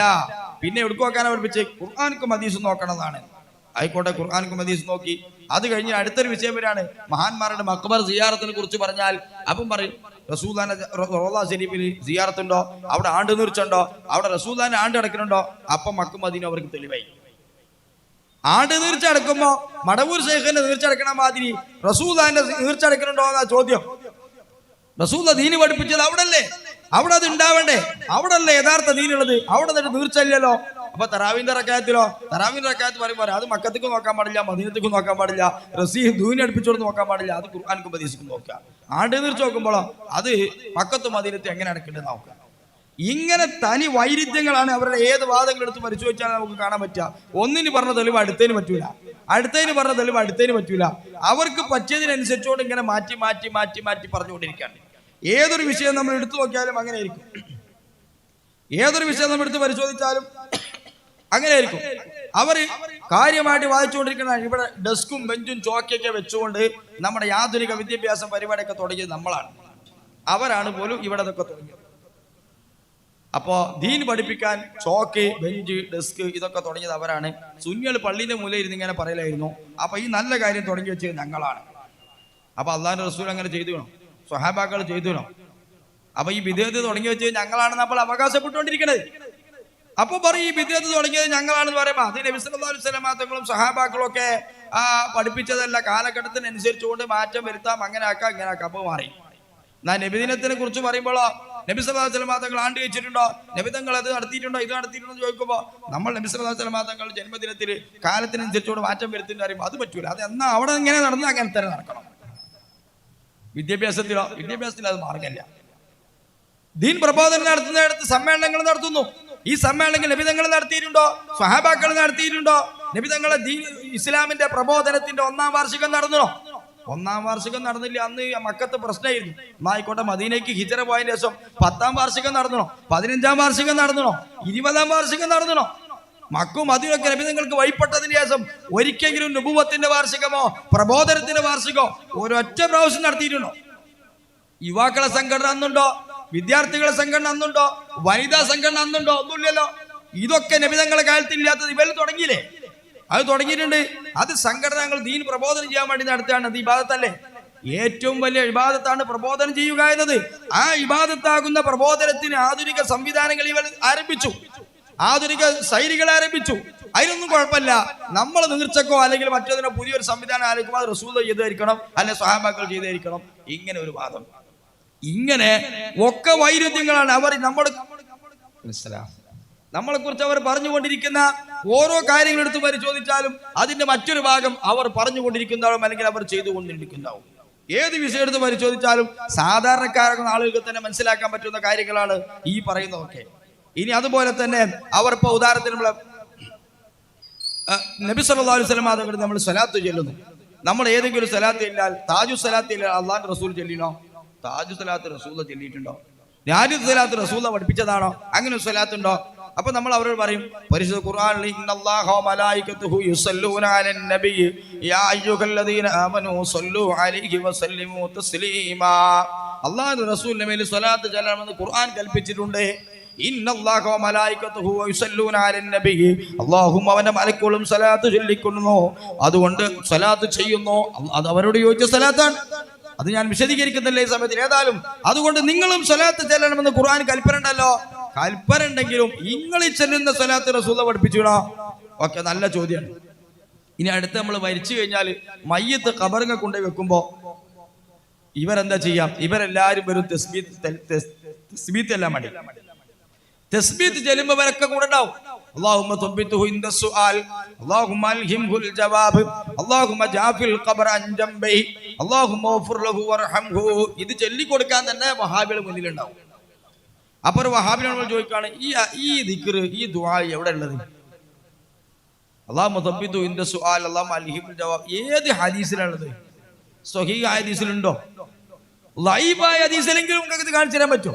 ലൈഫൊന്നും ഓൽക്ക് പറ്റൂല. തൽക്കാലം നമ്മൾ ഓൽക്ക് വേണ്ടി നമ്മൾ അയഞ്ഞു കൊടുക്കാം. ഒരു ലൈഫ ഹദീസിലെങ്കിലും അല്ലാഹുമ്മ സബ്ബിതു ഇൻദ സുആൽ അല്ലാഹുമ്മ അൽഹിംകുൽ ജവാബ് അല്ലാഹുമ്മ ജാഫിൽ ഖബർ അൻ ജംബി അല്ലാഹുമ്മ ഗഫർ ലഹു ഇതുണ്ടോ? ഇല്ല. പിന്നെ എങ്ങനെ നിങ്ങൾ ചെല്ലുന്നത്? അപ്പൊ ചെല്ലുന്നത് അത് അല്ലാഹുവിന്റെ റസൂൽ പറഞ്ഞിട്ടുണ്ട്. സലൂലഹു തസ്ബീത, മയ്യത്തിന് വേണ്ടി തസ്ബീത്തിനെ ചോദിക്കണമെന്ന് അല്ലാഹുവിന്റെ റസൂൽ പറഞ്ഞിട്ടുണ്ട്. മരിച്ച ആൾക്ക് വേണ്ടി തസ്ബീത്ത് ചോദിക്കണമെന്ന് റസൂൽ പറഞ്ഞിട്ടുണ്ട്. അപ്പൊ തസ്ബീത്ത് നമ്മൾ വാചകം ഉണ്ടാക്കി ചെല്ലുന്നത്. അപ്പം അല്ലാഹു തആല ഖുർആനിൽ സ്വലാത്ത് ചെല്ലണമെന്ന് പറഞ്ഞിട്ട് നമ്മൾ വാചകം ഉണ്ടാക്കി കഴിഞ്ഞാൽ അവരുടെ ചോദ്യം എന്താ? ഈ സ്വലാത്ത് പഠിപ്പിച്ചോളാം. സ്വലാത്ത് ചെല്ലണമെന്ന് ഖുർആനില്ലേ? അത് പോരാ, ഈ സ്വലാത്ത് തന്നെ പഠിപ്പിക്കണം. തസ്ബീത്ത് ചെല്ലണമെന്ന് ഹദീസിൽ ഉണ്ടായാൽ പിന്നെ അല്ലാഹു തസ്ബീത്ത് നോൽക്കുണ്ടാക്കാം. ഇതാണ് വൈരുദ്ധ്യം, മൊത്തം വൈരുദ്ധ്യം. ഈ തസ്ബീത്ത് കഴിഞ്ഞിട്ട് തെൽക്കീൻ ചെല്ലുമ്പോൾ ബലക്കാട് പോകും. എന്തേ തെൽക്കീൻ ചെല്ലുമ്പോൾ പോണത്? തെൽക്കീൻ ചെല്ലുമ്പോൾ ഒന്നായിട്ട് ബാങ്ക് കൊടുക്കുമ്പോൾ സൈത്താൻ പോണമാതിരി ഒന്നായിട്ട് പോണാണ്. അതെന്താ പ്രശ്നം? തെൽക്കീൻ ഹദീസിൽ ഇല്ലാന്നാ സംഭവം. പരിശോധിച്ച് നോക്കിയാല് ലൈവായ ഹദീസിലെങ്കിലും തെൽക്കീൻ കാണാം. നമ്മൾ ഈ ചോദിക്കണ തെൽക്കീണ്ടല്ലോ, ഈ തെൽക്കീൻ നമുക്കൊരു ലൈവ് ഹദീസിലെങ്കിലും കാണാൻ പറ്റും. എന്നാൽ ഈ തസ്ബീത്തിന്റെ വാചകം ലൈവ് ഹദീസിൽ പോലും ഇല്ല. ലൈവ് ഹദീസിൽ പോലും അതില്ല. പിന്നെ അത് പറ്റും, ഇത് പറ്റൂല എന്ന് പറയാം. ഇത് തസ്ബീത്ത് പറഞ്ഞ കൂട്ടത്തിൽ പോരെ, ഈ തെൽക്കീൻ തസ്ബീത്താക്കിയാ പോരെ? തസ്ബീത്തിന് വാചകമൊന്നും ഒന്നുമില്ലല്ലോ. അതുകൊണ്ട് ഇതും തസ്ബീത്താക്കാം. ഇനി ഫാത്തിഹ ദ്വാരത്ത് അതും തസ്ബീത്താക്കാം. പിന്നെ എന്തിനാ അവിടുന്ന് ഓടിപ്പോണ്ടി ആവശ്യം? അപ്പൊ ചിലത് അവർക്ക് പറ്റണതിന് ആ തെളിവ് മതി, പറ്റാത്തതിന് തെളിവ്. ഈ ഏത് വിഷയത്തിൽ പരിശോധിച്ചാൽ അങ്ങനെ മരിച്ചു കഴിഞ്ഞാൽ നമ്മൾ 3-ന്റെ അന്ന് ഒരു പരിപാടി ആയിരിക്കും, 7-ന്റെ അന്ന് ദ്വാ ഉണ്ടാവും, ഖബറുകളുടെ ദ്വാരക്കും. അപ്പൊ വന്നിട്ട് പറയും, അങ്ങനെ നബി സല്ലല്ലാഹു അലൈഹി വസല്ലം തങ്ങൾ ചെയ്തിട്ടില്ല, സ്വഹാബാക്കൾ ചെയ്തിട്ടില്ല. ഖുർആനിൽ പറഞ്ഞത് അല്ലൈസ ലിൽ ഇൻസാനി ഇല്ലാ മാ സആ, ഒരു മനുഷ്യനിക്ക് അവൻ പ്രവർത്തിച്ചതല്ലാതെ വേറൊന്നും കിട്ടൂല എന്ന് ഖുർആനിൽ പറഞ്ഞിരിക്കുന്നു. അപ്പൊ നമ്മൾ ചെയ്ത് മാത്രമേ ഉണ്ടാവുള്ളൂ. പിന്നെ നമ്മൾ ദ്വാരന്നിട്ട് കാര്യമില്ല, ഖുർആൻ ഓതി ഹദിയ ചെയ്തിട്ട് കാര്യമില്ല, സദഖ ചെയ്തിട്ട് കാര്യമില്ല, ഒന്നും ചെയ്തിട്ട് കാര്യമില്ല. കാരണം എന്താ? അല്ലൈസ ലിൽ ഇൻസാനി ഇല്ലാ മാ സആ എന്ന് ഖുർആനിൽ പറഞ്ഞിരിക്കുന്നു. ആയിക്കോട്ടെ, അപ്പോ ഒന്നും കിട്ടൂല. എന്നാ പിന്നെ എന്തിനാ നിങ്ങളെ മയ്യിത്ത് നിസ്കരിച്ച്? മയ്യിത്ത് നിസ്കരിച്ച് ഒരാൾക്ക് ചെയ്ത് മാത്രമേ കിട്ടുള്ളൂ. ഇവര് നമ്മൾ മയ്യിത്ത് നിസ്കരിച്ചിട്ട് കാര്യമുണ്ടോ? മയ്യിത്ത് നിസ്കരിച്ച് ഓൻ ചെയ്യണല്ലോ, നമ്മൾ ചെയ്യണല്ലേ? മരിച്ചാളെ പ്രവൃത്തിയല്ലല്ലോ അത്. നിങ്ങൾ മയ്യിത്ത് നിസ്കരിച്ചതിന് കൂലി മയ്യത്തിന് കിട്ടുമോ? കിട്ടൂലേ? മയ്യിത്ത് നിസ്കരിച്ചതിന് കൂലി നിങ്ങൾക്ക് മാത്രമേ കിട്ടുള്ളൂ, നിസ്കരിച്ചവന് മാത്രമേ കിട്ടുള്ളൂ. അതുകൊണ്ട് മയ്യത്തിന് കിട്ടുമോ? കിട്ടൂലേ? ആളുകൾ കൂടാനുസരിച്ച് മയ്യത്തിന് കൂലി കൂടുമോ? കൂടൂലേ? കൂടുമെങ്കിൽ അത് അവന്റെ പ്രവൃത്തിയല്ലല്ലോ, അവൻ ചെയ്ത് മാത്രമേ ഉണ്ടാവുള്ളെങ്കിൽ പിന്നെ ഇങ്ങനെ നിസ്കരിക്കണേ. അപ്പൊ പറയും നിസ്കരിക്കാൻ നബി സല്ലല്ലാഹു അലൈഹി വസല്ലം തങ്ങൾ പഠിപ്പിച്ചിട്ടുണ്ട്. നബി സല്ലല്ലാഹു അലൈഹി വസല്ലം നിസ്കരിക്കാൻ പഠിപ്പിക്കുന്നുണ്ട്. നബി സല്ലല്ലാഹു അലൈഹി വസല്ലം തങ്ങൾ തെൽക്കീ ചൊല്ലാൻ ദ്വാരക്കാനൊക്കെ പഠിപ്പിച്ചിട്ടുണ്ട്. പക്ഷെ നിങ്ങൾ പറഞ്ഞ ഖുർആൻ ആയത്തിന് എതിരായിട്ടില്ലേ? നിങ്ങൾ ആയത്തിൽ പറഞ്ഞ എന്താണ്? അല്ലൈസ ലിൽ ഇൻസാനി ഇല്ലാ മാ സആ എന്നല്ലേ? ഓൻ ചെയ്ത് മാത്രമേ ഉണ്ടാവുള്ളൂ. അത് കഴിഞ്ഞാൽ പിന്നെ കബറുകൾ കൊണ്ടുപോയിട്ട് ഒരു കൊമ്പ് കുത്തും. കബറിന്റെ മോൾ ഒരു കൊമ്പ് കുത്തും ഇവർ. അത് ഇവർ കുത്തും. മുജാഹിദ് കുത്തല്ലേ? ഞങ്ങളുടെ നാട്ടിലൊക്കെ കുത്തല്ലേ? ഇവിടെ എന്താ എനിക്കറിയില്ല. എല്ലാവരും കബർമേൽ കുത്തും ഒരു കൊമ്പ്. അത് എന്തിനാ കുത്തുന്നത്? ഹബീബായ റസൂലുള്ളാഹി സ്വല്ലല്ലാഹു അലൈഹി വസല്ലം തങ്ങൾ ഒരു 2 ഖബറിന്റെ അരികിലൂടെ നടന്നു പോരുമ്പോൾ ആ ഖബറാളികൾ ശിക്ഷിക്കപ്പെടുന്ന നബി സല്ലല്ലാഹു അലൈഹി വസല്ലം തങ്ങൾ കാണുകയും നബി സല്ലല്ലാഹു അലൈഹി വസല്ലം തങ്ങൾ സ്വഹാബാക്കളോട് പറയുകയും 2 ഈ പച്ച ഈത്തപ്പന മടൽ അവിടെ കുത്തുകയും നബി സല്ലല്ലാഹു അലൈഹി വസല്ലം തങ്ങൾ പറഞ്ഞു, ഈ ഈത്തപ്പന മടൽ തസ്ബീഹ് ചെല്ലുന്ന കാലത്താലും അവർക്ക് അതിന്റെ പുണ്യം ലഭിക്കുമെന്ന് നബി തങ്ങൾ പഠിപ്പിക്കുകയും ചെയ്തു. ഞാൻ ആ ഹദീസുകളും വിശദീകരണങ്ങളും കടക്കണില്ല. ഈ അടിസ്ഥാനത്തിൽ നമ്മൾ കൊമ്പ് കുത്തുന്നു. അപ്പൊ ഈ കൊമ്പ് ദിക്റ് എല്ലാവരും ആർക്ക് കിട്ടും? മരിച്ച ആൾക്ക് കിട്ടും. ഈ കൊമ്പ് ദിക്റില്ലാൽ മരിച്ച ആൾക്ക് കിട്ടുന്നാണല്ലോ ഇപ്പൊ ഇത് പറയണത്. അതിനാണല്ലോ കൊമ്പ് കുത്തല്. പള്ളികളെ ഉസ്താദ് ദ്വാരനായിട്ട് കിട്ടൂല. ഉസ്താദ് ദ്വാര കിട്ടൂല എന്നുള്ള തെളിവെന്താണ്? അല്ലൈസ ലിൽ ഇൻസാനി ഇല്ലാ മാ സആ. ഓൻ പ്രവർത്തിച്ച് മാത്രമേ കിട്ടുള്ളൂ. അപ്പൊ ഈ കൊമ്പ് ഓൻ പ്രവർത്തിച്ചതാണോ? കൊമ്പ് ദ്വാരക്കണ ദിക്റൊക്കെ കൊമ്പിന്റെ ദിക്ർ അവന്റെ പ്രവൃത്തിയാണോ? കള്ളിക്കൊമ്പ് കുത്തൂലേ? കള്ളിക്കൊമ്പോ മൈലാച്ചി കൊമ്പോ ഒക്കെ കുത്തും കബറിന്റെ മോള്. ആ ഇലകൾ ദിക്ർ ചെല്ലുന്നത് മയ്യത്തിന് കിട്ടുമെന്ന് അവർ വിശ്വസിക്കുന്നു. അവർ കൊമ്പ് കുത്തുന്നു, ആ മയ്യത്തിനെ പോലെ അവർ കുത്തുന്നു. എന്നാൽ പള്ളികൾ ഉസ്താദ് ദ്വാരന കിട്ടൂല. കാരണം ആ ദ്വാരന കിട്ടൂല. അല്ലൈസ ലിൽ ഇൻസാനി ഇല്ലാ മാ സആ. ഇങ്ങനെ വൈരുദ്ധ്യങ്ങൾ നിറഞ്ഞതാണ് ഇവരുടെ ലോകം മുഴുവൻ എടുത്ത് പരിശോധിച്ചാൽ. പഴയ കാലത്തെ ഉസ്താദുമാർ പറയും പള്ളിമല്ലാക്ക ദ്വാരനാല് കിട്ടൂല, കള്ളിമല്ലാക്ക ദ്വാരന കിട്ടും എന്ന് അറിയും. കള്ളിമല്ലാക്കാണ് ഈ കള്ളിക്കൊമ്പ് കുത്തിയാൽ ദ്വാരന കിട്ടുന്ന പോലെ വിശ്വാസം. പള്ളികളെ മല്ലാക്ക ദ്വാരനാല് കിട്ടൂല. ഇങ്ങനത്തെ വൈരുദ്ധ്യങ്ങൾ നിറഞ്ഞ വിശ്വാസമാണ്. മരിച്ചോല് കേൾക്കൂല എന്നവർ പറയും. എന്നാൽ ഹദീസിനൊരു കാര്യം പറഞ്ഞിട്ടുണ്ട്. നബി സല്ലല്ലാഹു അലൈഹി വസല്ലം തങ്ങൾ പറഞ്ഞു, മരണപ്പെട്ട് മറവ് ചെയ്ത് ഇങ്ങനെ തിരിച്ചു വരുന്ന സമയത്തില് ഓരോ ചരിപ്പടിയുടെ ശബ്ദവും ആര് കേൾക്കും? ഈ മയ്യത്ത് കേൾക്കും. നമ്മൾ നടക്കുന്ന ഒരു ചെരിപ്പടിയുടെ കേൾവി പോലും ആര് കേൾക്കും? മയ്യത്ത് കേൾക്കും. അപ്പൊ മരിച്ചോൾ കേൾക്കൂലേ? സത്യത്തിൽ മരിച്ചപ്പോ കേൾവി കൂടല്ലേ ചെയ്ത്? നമ്മൾ ജീവനുള്ള ഒരാളെ കബറിൽ ഇറക്കി വെക്കുക. ഓക്സിജൻ ഒക്കെ കൊടുത്തിട്ട് ഇറക്കിയാൽ മതി, ഓനെ കൊല്ലണ്ട. അപ്പൊ ഓക്സിജൻ കൊടുക്കാൻ സംവിധാനം ഉണ്ടല്ലോ. എന്നിട്ട് മൂടലൊക്കെ വെച്ച് സാധാരണ കബറിലിട്ട മൂടിട്ട് നമ്മൾ കുറെ കണ്ട് നടക്കുക. നടന്നതിന് ശേഷം തിരിച്ചു പോയിട്ട് ആ കബർ മാതിരി ഓനോട് ചോദിക്കുക, ഞങ്ങൾ നടന്നു വെച്ച് കേട്ടു വെച്ചാൽ ഓൻ കേട്ടിട്ടുണ്ടാവില്ല. അപ്പൊ ഈ ജീവിച്ചിരിക്കുന്ന ആൾ കേൾക്കുന്നില്ല കേട്ടോ, ഓൻ ഇപ്പൊ ജീവണ്ട്. ഇനി ഓൻ മരിച്ചിട്ട് ഓനെ കൊണ്ടുപോയിട്ട് അതിന്റെ ഉള്ളിൽ വെച്ചാൽ കേൾക്കുന്ന റസൂലുള്ളാഹി സ്വല്ലല്ലാഹു അലൈഹി വസല്ലം തങ്ങൾ പറയുന്നു. ഇപ്പൊ മരിച്ചോനോ കേൾവി കൂടുതൽ, ജീവിച്ചോനോ കേൾവി കൂടുതൽ? ഈ ഹദീസ് അവർ നിഷേധിക്കണില്ലല്ലോ. അപ്പൊ നബിതങ്ങൾ പറഞ്ഞുകൊണ്ട് കേൾക്കൂ. നബിതങ്ങൾ പറഞ്ഞതുകൊണ്ട് തന്നെയല്ലേ നമ്മളിതൊക്കെ പറയണല്ല, നമ്മൾ സ്വന്തം തീരുമാനിക്കേണ്ടതല്ലോ. മരിച്ചവർ കേൾക്കുന്നുണ്ട്. മരിച്ചവരുടെ കള്ളിക്കൊമ്പിനെ ദുആ കിട്ടുന്നു വിശ്വസിക്കുന്നു. നിസ്കരിച്ചാലും കൂലി കിട്ടുന്നു വിശ്വസിക്കുന്നു. ഇതൊക്കെ മരിച്ച ആൾക്ക് കിട്ടും. പക്ഷേ ദിക്ർ ചൊല്ലിയാൽ കിട്ടൂല. അതിന് തെളിവെന്താ? ദിക്ർ ചൊല്ലിയാൽ കിട്ടൂല എന്നല്ല, അല്ലൈസ ലിൽ ഇൻസാനി ഇല്ലാ മാ സആ. ഒരാൾ ചെയ്തതല്ലാതെ വേറൊന്നും അവന് കിട്ടൂല. ഇങ്ങനെ വ്യാഖ്യാനിച്ചാൽ എന്താണ് ഇതിന് പറയാം? എന്താണ് ആയത്തിന്റെ അർത്ഥം? ഈ ആയത്തൊക്കെ സ്വന്തമായി ദുർവ്യാഖ്യാനിച്ചത് കൊണ്ടാണ് ഈ പ്രശ്നം സംഭവിച്ചത്. ഇമാം ഫഖ്റുദ്ദീൻ റാസി തങ്ങൾ ഈ ആയത്തിന് 2 അർത്ഥമാണ് വ്യാഖ്യാനിച്ചത്. ഞാൻ അതിന് കൂടുതൽ വിശദീകരണത്തിലേക്ക് കിടക്കുമല്ല. എന്നാലും ആയത്ത് ഓതി സ്ഥിതിക്കൊന്ന് പറയാണ്. അല്ലൈസ ലിൽ ഇൻസാൻ, ഒരു മനുഷ്യനിക്ക് ഉടമപ്പെട്ടതില്ല. ലാമു മിൽക്കിന്റെ ലാമാണ്. മിൽക്കിന്റെ ലാമന ഉടമസ്ഥതായിട്ട് ഒരാൾക്കില്ല. ഇല്ലാ മാ സആ പ്രവർത്തിച്ചതല്ലാതെ. ആ ലാമ് ഉടമസ്ഥൻ എന്ന അർത്ഥമാണ്. അല്ലൈസ ലിൽ ഇൻസാനി, ഒരു മനുഷ്യന് ഉടമപ്പെട്ടതില്ല, ഉടമപ്പെട്ടതായിട്ടില്ല. ഇല്ലാമാ സഅ, അവൻ പ്രവർത്തിച്ചതല്ലാതെ. ഉസ്താദ്മാർക്ക് അറിയാം ലാമിൽ വല്ലാമുലിൽ മിൽകി വസിബിഹി വഫി തഅദിയത്തിൻ നൈദം വതഅവീദുൻ ഖുഫി. അൽഫിയലൊക്കെ ലാമിന്റെ അർത്ഥം പറഞ്ഞുകൊടുത്ത് കാണാം. വല്ലാമുലിൽ മിൽകി, ലാമു മിൽക്കിനിക്ക് വരും. ആ ലാമാണ് ഇമാം റാസി തങ്ങൾ അതിന് കൊടുത്തു ഒന്നാമത്തെ അർത്ഥം. അപ്പൊ ഒരാൾക്ക് ഉടമപ്പെട്ടതില്ല, ഇല്ലാമാ സഅ, അവൻ പ്രവർത്തിച്ചതല്ലാതെ. ഞാനിപ്പോ എന്റെ അടുത്ത് വന്നിട്ട് ഒരാൾ ചോദിക്കാണ്, ഈ നിങ്ങൾക്ക് എത്ര, നിങ്ങൾക്ക് ഇവിടെ 11 സെന്റ് സ്ഥലമുണ്ട്, ഇതല്ലാതെ എന്റെ ഉടമയിൽ വേറൊന്നുമില്ല എന്ന് പറഞ്ഞാൽ അതിന്റെ അർത്ഥം വേറെ ആരെങ്കിലും 10 സെന്റ് എനിക്ക് തന്നാ കിട്ടൂലെന്നാ. പൊട്ടന്മാരല്ലാതെ അങ്ങനെ അർത്ഥം വരും. എനിക്കിത് മാത്രമേ ഉള്ളൂ എന്ന് പറഞ്ഞാൽ വേറെ ആരും തന്നാ കിട്ടൂലെന്ന് എങ്ങനെ അതിന്റെ അർത്ഥം? ഒരാൾക്ക് ഉടമപ്പെട്ടത് അവൻ ചെയ്തത് മാത്രമേ ഉണ്ടാവുള്ളൂ, വേറൊന്നും കൊടുത്താൽ കിട്ടൂലെന്നല്ല. നിസ്കരിച്ചാൽ കിട്ടും, നിക്കിരില്ല കിട്ടും, ദ്വാരനാ കിട്ടും, കള്ളിക്കൊമ്പ് ദ്വാരനാ വരെ കിട്ടും. പക്ഷേ അവൻ ഉടമപ്പെട്ടതായിട്ട് അവന്റെ അത് മാത്രമേ ഉണ്ടാവുള്ളൂ. അതാണ് ഇതിന്റെ അർത്ഥം. വേറെയും അർത്ഥങ്ങൾ വ്യാഖ്യാനിച്ചായിട്ട് കാണാം. അവൻ ചെയ്തത് മാത്രമേ കിട്ടുള്ളൂ എന്ന് പറഞ്ഞാൽ എല്ലാവരും ഓരോരുത്തരും ചെയ്ത് തന്നെയാണ് ഈ കിട്ടിക്കൊണ്ടിരിക്കണൊക്കെ. നമ്മളിപ്പോ നിസ്കരിക്കാൻ പള്ളിക്ക് ചെന്ന് നോക്കിയാൽ എല്ലാവരും മരിച്ച ഒരുപോലെയുള്ള ആൾക്കാരുണ്ടാണത്. നിസ്കാരത്തിന് ആള് കൂടുന്നത് ഓൻ ചെയ്ത പ്രവർത്തനത്തിന്റെ ഭാഗമായിരിക്കും.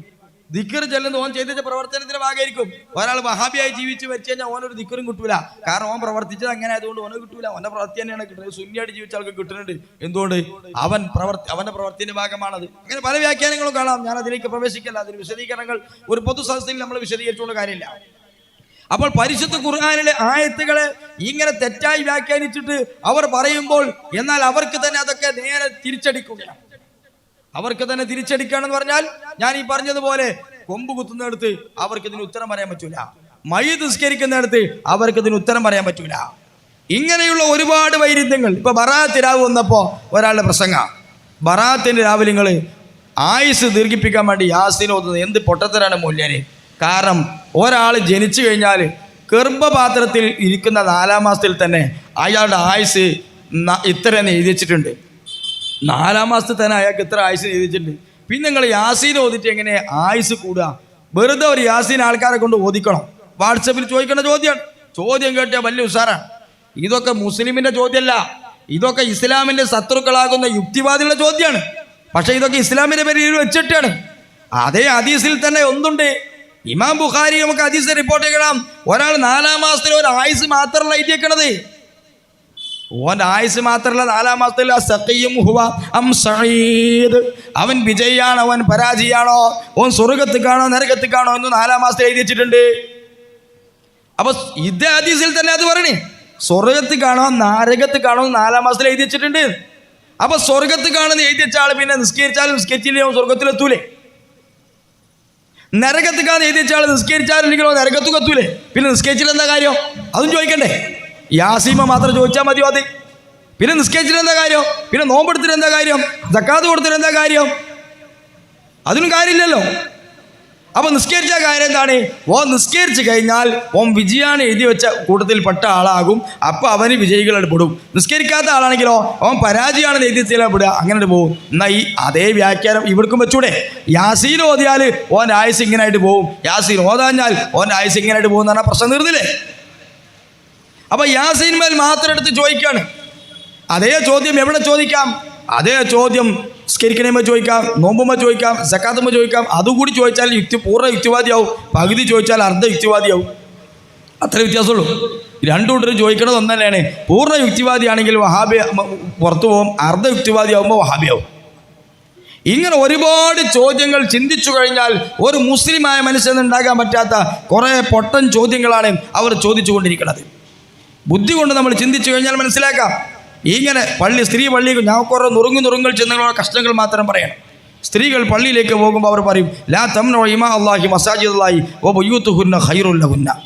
നിങ്ങൾ പെണ്ണുങ്ങൾക്ക് പള്ളി തടയരുത്, അവർക്ക് വീടാണ് ഏറ്റവും ഉത്തമം.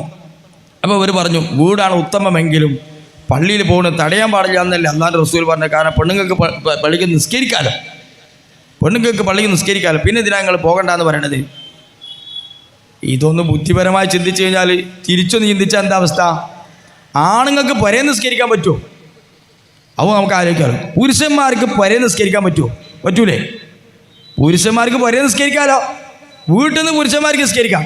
ഇനി ഈ ഒരു മുജാഹിദ് പള്ളിയിൽ പോയിട്ട് ഒരാൾ താമസിക്കാം. അയാൾ മുജാഹിദ് പള്ളിയിലാണ് താമസിക്കണത്. എന്നിട്ട് അയാൾ എല്ലാ പരിപാടിയും പള്ളിയിൽ നിസ്കരിക്കാൻ സമയമാകുമ്പോൾ അയാൾ കുളിച്ച് ഡ്രസ്സൊക്കെ മാറ്റി പുതിയ ഡ്രസ്സൊക്കെ എടുത്ത് അയാൾ വീട്ടിൽ പോകുക നിസ്കരിക്കാൻ. എന്നിട്ട് നിസ്കരിച്ചാൽ കൊണ്ട് കൊടുക്കാൻ വരും, പള്ളിക്ക് വരും. ഇങ്ങനെ ഒരാൾ മുജാഹിദ് പള്ളിയിൽ താമസിച്ചാൽ അവരോട് തടിയോ തടിയില്ലേ? ആണുങ്ങൾക്ക് പെരി തടിയാൻ പാടില്ലല്ലോ. എന്താണ് പള്ളിയാണ് അഫ്ളലെങ്കിലും ഞങ്ങൾക്ക് പെരെ നിസ്കരിച്ചൂടെ എന്ന് പുരുഷൻ ചോദിച്ചാൽ ഇവർ സമ്മതിക്കും? പള്ളിയിൽ താമസിക്കുന്ന ആൾ നിസ്കാരത്തിന് പുരുഷൻ പരേക്ക് പോയാൽ തടിയും അവരെ പള്ളിയിൽ താമസിക്കാൻ തന്നെ സമ്മതിക്കൂല. എന്നാൽ പിന്നെ അതുപോലെ തന്നെ പെണ്ണുങ്ങൾക്ക് പള്ളിയാണ് ഉത്തമം, വീടാണ് ഉത്തമം എന്ന് പറയുമ്പോൾ അവർ ഫുൾ ടൈം വീട്ടിൽ താമസിച്ചിട്ട് ആ ഉത്തമം ഒഴിവാക്കി അവർ പള്ളിക്ക് പോകുമ്പോൾ പിന്നെ അവരെ തടിനും ഇതും തമ്മിൽ എന്ത് വ്യത്യാസമുള്ളത്? ഇതൊക്കെ ശരിക്കും ചിന്തിച്ചു നോക്കിയാൽ മനസ്സിലാക്കാവുന്ന ഒരു കാര്യമല്ലേ? പുരുഷന്മാർക്ക് പള്ളി പറ്റുമെന്ന് പറഞ്ഞിട്ട് പള്ളിക്ക്, ഞാൻ ഇപ്പോൾ പള്ളിയിൽ ജോലി ചെയ്യുന്ന ആളാണ്. പള്ളിയിൽ ജോലി ചെയ്ത് എല്ലാ ദിവസമൊക്കെ നടത്തി എല്ലാ സമയമായിട്ട് ബാങ്ക് കൊടുക്കുമ്പോൾ തുണിപ്പാൻ പറ്റി നിസ്കരിച്ചാൽ പള്ളിക്ക് പോവാം. അത് കഴിഞ്ഞിട്ട് പിന്നെ ഞാൻ പള്ളിക്ക് തന്നെ വരാം. അപ്പോൾ കമ്മിറ്റിക്കാർ ചോദിക്കുകയാണ്, എന്താണ് ഉസ്താദ് നിങ്ങളിങ്ങനെ പെരയിക്കൊണ്ട് പുരുഷന്മാർക്ക് പള്ളി തടയാൻ പാടില്ല, ഉണ്ടാൻ പാടില്ല നിങ്ങൾ എന്ന് ചോദിച്ചാൽ പിറ്റേന്ന് നിന്നെ അവിടെ പിരിച്ചിടൂലേ? നിസ്കരിക്കാൻ മാത്രം പെരയെ പോവാ? പള്ളിയാണ് പുരുഷന് ഉത്തമം എന്ന് അള്ളാഹു തആല പറയുമ്പോൾ പിന്നെ വീട് പറ്റുമെന്ന് പറയും വീട്ടിലേക്ക് പോകാൻ പാടുണ്ടോ? എന്നതുപോലെ വീടാണ് ഉത്തമം എന്ന് അവരെ കുറിച്ച് പറയുമ്പോൾ അവർ പിന്നെ ആ വീട് ഒഴിവാക്കിയിട്ട് പള്ളിയിലേക്ക് വരുമ്പോൾ ഇങ്ങനെ തടയാതിരിക്കുക. ഇത് രണ്ടും കൂടെ തിരിച്ചു വെച്ച് നോക്കിയാൽ മനസ്സിലാക്കിക്കൂടായിരിക്കും. എന്നിട്ട് ഇവരെ പള്ളിയിൽ നടന്നുകൊണ്ടിരിക്കണം എന്താണ്? സ്ത്രീകൾക്ക് നിസ്കരിക്കാൻ ഒരു സ്ഥലം ഏതെങ്കിലും ഒരു ഹദീസിൽ അങ്ങനെ കാണിച്ചു തരാൻ പറ്റും? നബി സല്ലല്ലാഹു അലൈഹി വസല്ലം തങ്ങളുടെ കാലത്തിൽ ഹിജാബിൻ്റെ ആയത്ത് ഇറങ്ങുന്നതിന് മുമ്പ് പെണ്ണുങ്ങൾ പള്ളിക്ക് പോയ ഹദീസുകളൊക്കെ ഉണ്ട്. അതൊക്കെ വെച്ചിട്ടാണ് ഇപ്പോൾ ഇവർ പറഞ്ഞത്. എന്നാൽ അതിൽ ഏതെങ്കിലും ഒരു ഹദീസിൽ സ്ത്രീകൾക്ക് നിസ്കരിക്കാൻ വേറെ ഒരു സ്ഥലം, എന്നിട്ട് അവിടെ സ്ത്രീകൾക്ക് നിസ്കരിക്കാനുള്ള സ്ഥലം എന്ന് എഴുതി വെച്ചത് ഒരു ഹദീസിലുണ്ടോ? ഇല്ല. നബി തങ്ങളുടെ കാലത്ത് നിസ്കരിച്ച, ആദ്യ കാലത്ത് നിസ്കരിച്ചാൽ എങ്ങനെയാണ്? പുരുഷന്മാർ നിസ്കരിക്കുക, അതിൻ്റെ ബാക്കിൽ സ്ത്രീകൾക്ക് അങ്ങനെ നിസ്കരിച്ച്. അല്ലാതെ സ്ത്രീകൾക്ക് അപ്പുറത്തൊരു സൈഡ്, ആ സൈഡിലേക്ക് പുരുഷന്മാരും വരാൻ പാടില്ല, പുരുഷന്മാരുടെ സ്ഥലത്തേക്ക് സ്ത്രീകളും വരാൻ പാടില്ല. ഇപ്പം എന്തായി? പള്ളിൻ്റെ ഒരു ഭാഗം പുരുഷന്മാർക്കും വിലങ്ങി, പള്ളിൻ്റെ ഒരു ഭാഗം സ്ത്രീകൾക്കും വിലങ്ങി. അല്ലാഹു സുബ്ഹാനഹു വ തആല പരിശുദ്ധ ഖുർആനിൽ പറഞ്ഞ എന്താണ്? വമൻ അദ്ലമു മിമ്മൻ മനഅ മസാജിദല്ലാഹ്. അല്ലാഹുവിൻ്റെ പള്ളി വിലങ്ങുന്നതിനേക്കാൾ വലിയ അക്രമി ആരാണ്? അല്ലാഹുവിൻ്റെ പള്ളിയിലെ ഒരു ഭാഗത്തേക്ക് പുരുഷന്മാർക്ക് അവർ വിലങ്ങി, പുരുഷന്മാർക്ക് സ്ത്രീകൾക്ക് ഒരു ഭാഗത്തേക്കും വിലങ്ങി, രണ്ട് ഭാഗത്തും കയറാൻ പാടില്ല എന്ന് നിയമം പാസാക്കി. ഇത് ഏറ്റവും വലിയ അക്രമല്ലേ? അങ്ങനെ ഒരു വേർതിരിവ് ഏതെങ്കിലും ഹദീസിലുണ്ടോ? എവിടെ നിന്നാണ് ഇങ്ങനെ ഒരു വെച്ചെട്ടി കൊണ്ടുവന്നത്? ഇതൊക്കെ നമ്മൾ അവരോട് ചോദിച്ചു നോക്കണം. ഒരു ഹദീസ് കൊണ്ടുവരി. ഏതെങ്കിലും ഒരു ഹദീസിൽ നിങ്ങൾ പറയുന്നത് പോലെ പുരുഷന്മാരുടെ സ്ഥലത്തിൽ പുരുഷന്മാർക്ക് വേറെ സ്ഥലം, സ്ത്രീകൾക്ക് വേറെ സ്ഥലം എന്ന് നബി സല്ലല്ലാഹു അലൈഹി വസല്ലം തങ്ങളുടെ കാലഘട്ടത്തിൽ ഉണ്ടായിട്ടുണ്ടോ? ഇല്ലേ, ഇല്ല. അവർ സ്വന്തമായിട്ട് ഉണ്ടാക്കിയതാണ്. അങ്ങനെ ഹദീസിലില്ല. അപ്പോൾ എന്തിനാണ് അത് ഉണ്ടാക്കിയത്? അതിപ്പോൾ ആണുങ്ങളും പെണ്ണുങ്ങളൊക്കെ കലരുമ്പോൾ ചില പ്രശ്നങ്ങൾ ഉണ്ടാവില്ല ഇന്നത്തെ കാലത്ത് നിന്നാ. ഇതന്നെ ഞങ്ങൾ പറഞ്ഞത്. നല്ലത് അവർക്ക് വീടാണ്, അതിൻ്റെ പുറമെ ഇന്നത്തെ കാലത്ത് വന്നാൽ കുറേ പ്രശ്നങ്ങളൊക്കെ ഉണ്ടാവും. അതുകൊണ്ട് നല്ല വീട്ടിൽ അവർ സ്കെച്ചോട്ടെ. അവരെന്തിനാ ഞങ്ങൾ പള്ളിക്ക് വെച്ച് വിളിച്ചു കൊണ്ടുവരുന്നത്? ഇപ്പോൾ പ്രശ്നം തീർന്നില്ലേ? ഇത്ര തന്നെയല്ലേ പറയുന്നുള്ളൂ. ഇത് മനസ്സിലാക്കാൻ ഒരുപാട് ബുദ്ധിൻ്റെ ആവശ്യമുണ്ട്. അവർക്ക് വീടാണ് ഉത്തമെന്ന് റസൂല പറയുന്നു. വന്നാൽ പ്രശ്നങ്ങൾ ഉണ്ടാവുകയും ചെയ്യുന്നു. അപ്പോൾ പിന്നെ അവർക്ക് പള്ളിയാണ് വേണ്ടത് എന്ന് മനസ്സിലാക്കാൻ കൂടുതൽ ബുദ്ധിൻ്റെ ആവശ്യമുണ്ടോ? അല്ലെങ്കിൽ ഓപ്പണായിട്ട് വിട്ടുകൊടുക്കൂ. ആണുങ്ങളും പെണ്ണുങ്ങളും ഒരുപോലെ നിസ്കരിക്കട്ടെ. അതിനവർ വിട്ടുകൊടുക്കണില്ല. പൂർണ്ണ യുക്തിവാദി അവിടെ ആയിട്ടില്ല, എന്നാൽ പൂർണ്ണ മുസ്ലിം ആകാനൊക്കെ തയ്യാറില്ല. അർദ്ധ യുക്തിവാദി എങ്ങനെ നിൽക്കുകയാണ്? പിന്നീട് നമ്മളെക്കുറിച്ച് അവർക്ക് പറയാറുള്ള എന്താണ്? നമ്മളൊക്കെ ഷാഫി ഇമാമ് 4 മദ്ഹബിന്റെ ഇമാമന്മാർ പറഞ്ഞനുസരിച്ച് ജീവിക്കുന്നവരാണ്. നമുക്ക് ഖുർആനും ഹദീസൊന്നുമില്ല. അള്ളാഹുവിൻ്റെ റസൂൽ പറഞ്ഞ എന്താണ്? അള്ളാഹുവിൻ്റെ റസൂൽ പറഞ്ഞത്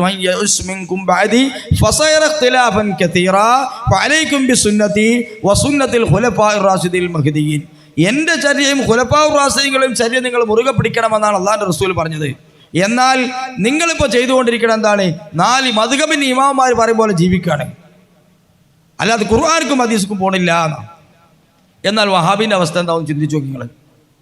നമ്മളെ നാട്ടിലൊരു വഹാബി, ഒരു സാധാ ഒരു വഹാബി, അവനെ കണ്ടിട്ട് നിങ്ങൾ അവനോട് നിസ്കാരത്തിൽ ആദ്യം ചെയ്യേണ്ടത് നെയ്യത്ത് വെക്കലുണ്ടോ ഇല്ല അറിയില്ല, വെക്കണമെന്നൊക്കെ പറഞ്ഞിട്ട് ഏതായാലും തെക്കിബീർ പോലെ എടുത്തിട്ടുണ്ടല്ലോ. തെക്കിബീർ ചെല്ലുന്നതിന് ആയത്തോ ഹദീസൊന്നും ചോദിച്ചു നോക്കാം അവനോട്. ഒരു തെക്കിബീർ നിസ്കാരത്തിൽ തെക്കിബീർ ചെല്ലുണ്ടല്ലോ ജി, ആ തെക്കിബീറിൻ്റെ ആയത്തോ ഹദീസും ചോദിച്ചാൽ ഓന് ചിലപ്പോൾ ആയത്ത് കിട്ടൂല, ഹദീസും കിട്ടൂല. അഥവാ കണ്ടമുണ്ട പറഞ്ഞാൽ ഫാത്തിഹൻ്റെ ചോദിക്കുക, അത് കഴിഞ്ഞ് സൂറത്ത് ഓതിന് ചോദിക്കുക. നിസ്കാരത്തിൽ ചെയ്യുന്ന കാര്യങ്ങളൊക്കെ ഒരു ഹദീസ് എന്ന് പറഞ്ഞാൽ ഓന് കിട്ടുമോ? 99.3 വഹാബിക്കും കിട്ടൂല. ഓനതിന് ഹദീസും കണ്ടിട്ടില്ല, ആയത്തും കണ്ടിട്ടില്ല. പിന്നെ എങ്ങനെ നിസ്കരിക്കണേ? നിസ്കരിക്കണത് വഹാബിയും മൗലവിമാർ പറഞ്ഞു കൊടുത്ത അടിസ്ഥാനത്തിൽ. അപ്പോൾ ഓൻ്റെ ഇമാമാരാണ് വഹാബി മൗലവി, നമ്മളെ ഇമാമാരാ ഷാഫി ഇമാം.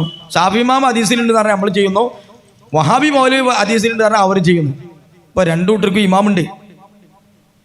നമുക്ക് ഷാഫി ഇമാമാണ്, അവർക്ക് ഇമാമ്, നാട്ടിലെ മൗലവി. എത്ര മൗലവിമാരുണ്ട്? അവർക്ക് ആയിരക്കണക്കിന് മൗലവിമാരുണ്ട്. അപ്പൊ അവരുടെ മദ്ഹബ് എത്രയാണ്? ആയിരക്കണക്കിന് മദ്ഹബുകൾ. നമ്മളെ മദ്ഹബോ 4 അതിൽ ഏതെങ്കിലും ഒന്ന് നമ്മൾ സ്വീകരിക്കുന്നു. അവർക്ക് ആയിരക്കണക്കിന് മദ്ഹബുകൾ. ഏതെങ്കിലും ഒരു സുല്ലമി പറഞ്ഞു കൊടുക്കുന്നതനുസരിച്ചാണ് ഇവൻ ചെയ്യുന്നത്. അല്ലാതെ ഇവൻ ഖുർആനും ഹദീസും പഠിച്ചിട്ടല്ല. ഇത് ചോദിച്ചാൽ ചിലപ്പോൾ ചില കുറച്ച് പഠിച്ച പോലെ വഹാബികൾ പറയും, ഞങ്ങൾ അങ്ങനെ ഹദീസിലുണ്ട് എന്ന് പറഞ്ഞാലൊന്നും ഞങ്ങൾ സ്വീകരിക്കൂല, ഞങ്ങൾക്ക് ഹദീസ് അങ്ങോട്ട് പറഞ്ഞു തരണം എന്നറിയും. ആയിക്കോട്ടെ, ഈ മൗലവി ഹദീസ് പറഞ്ഞു നോക്കുക. ഈ പറഞ്ഞ ഹദീസിൽ ഇത് ഉണ്ടോ ഇല്ലെന്നിങ്ങനെ ഇപ്പം നോക്കുക. ഈ നാടൻ ഈ ഹദീസിൽ ഉണ്ടോ ഇല്ലേ നോക്കണ്ടേ? ഈ നോക്കാൻ ഇവനറിയോ? ഇവൻ അറബിനെ കുറിച്ച് വല്ല അറിവുണ്ടോ? അറബി എല്ലാ ഗ്രാമറും പഠിച്ച് സാഹിത്യവും പഠിച്ചിട്ടാണ് ഓരോ മുജാഹിദാകണത്. അപ്പൊ ഹദീസിലുണ്ട് എന്ന് പറഞ്ഞു കൊടുത്താൽ അത് സ്വീകരിക്കാൻ ഈ മൗലവിക്ക് സാധിക്കണം, ഈ നാടനാകുന്ന മുജാഹിദിന് സാധിക്കണമെങ്കിൽ ഇവൻ പറഞ്ഞു കൊടുത്ത ഹദീസ് ഉണ്ടോ അല്ലേ നോക്കണം. ആ ഹദീസ് സ്വഹീഹാണോ അല്ലേന്ന് പരിശോധിക്കണം. ആ ഹദീസിന്റെ അർത്ഥം എന്താണ് പരിശോധിക്കണം. ഇത് പരിശോധിക്കാൻ എങ്ങനെ സാധിക്കാം? ഞാനൊരു ഉദാഹരണം പറയാം. നമ്മളെ കൂട്ടത്തിൽ ഒരാൾ നാളെ ഒരു മുജാഹിദാകാൻ തീരുമാനിച്ചു നോക്കുക. അള്ളാഹു തആല കാത്തുരക്ഷിക്കട്ടെ. ഒരു ഉദാഹരണത്തിന് വേണ്ടി പറയാം. നാളെ ഒരാൾ മുജാഹിദാകാൻ തീരുമാനിച്ചു നോക്കുക.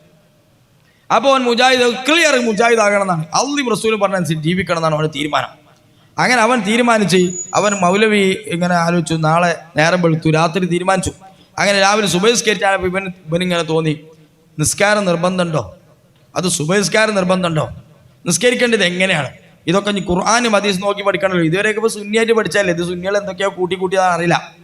അപ്പോൾ ഇവൻ ഖുർആനും ഹദീസ് നോക്കാൻ തീരുമാനിച്ചു. അപ്പോൾ ഖുർആനും ഹദീസും ഏതെങ്കിലും മൗലവിനോട് ചോദിച്ചാൽ ഈ മൗലവി പറഞ്ഞതിൻ്റെ ഹദീസ് ശരിയാണെന്ന് ഉറപ്പില്ല, ആ ഹദീസിൻ്റെ അർത്ഥം എന്താണെന്ന് ഉറപ്പില്ല. എന്നാൽ ഞാൻ തന്നെ പഠിക്കണം തീരുമാനിച്ചു. ആ രാവിലെ കുറച്ച് നേരം സുബഹി നിസ്കരിച്ചില്ല അന്ന്.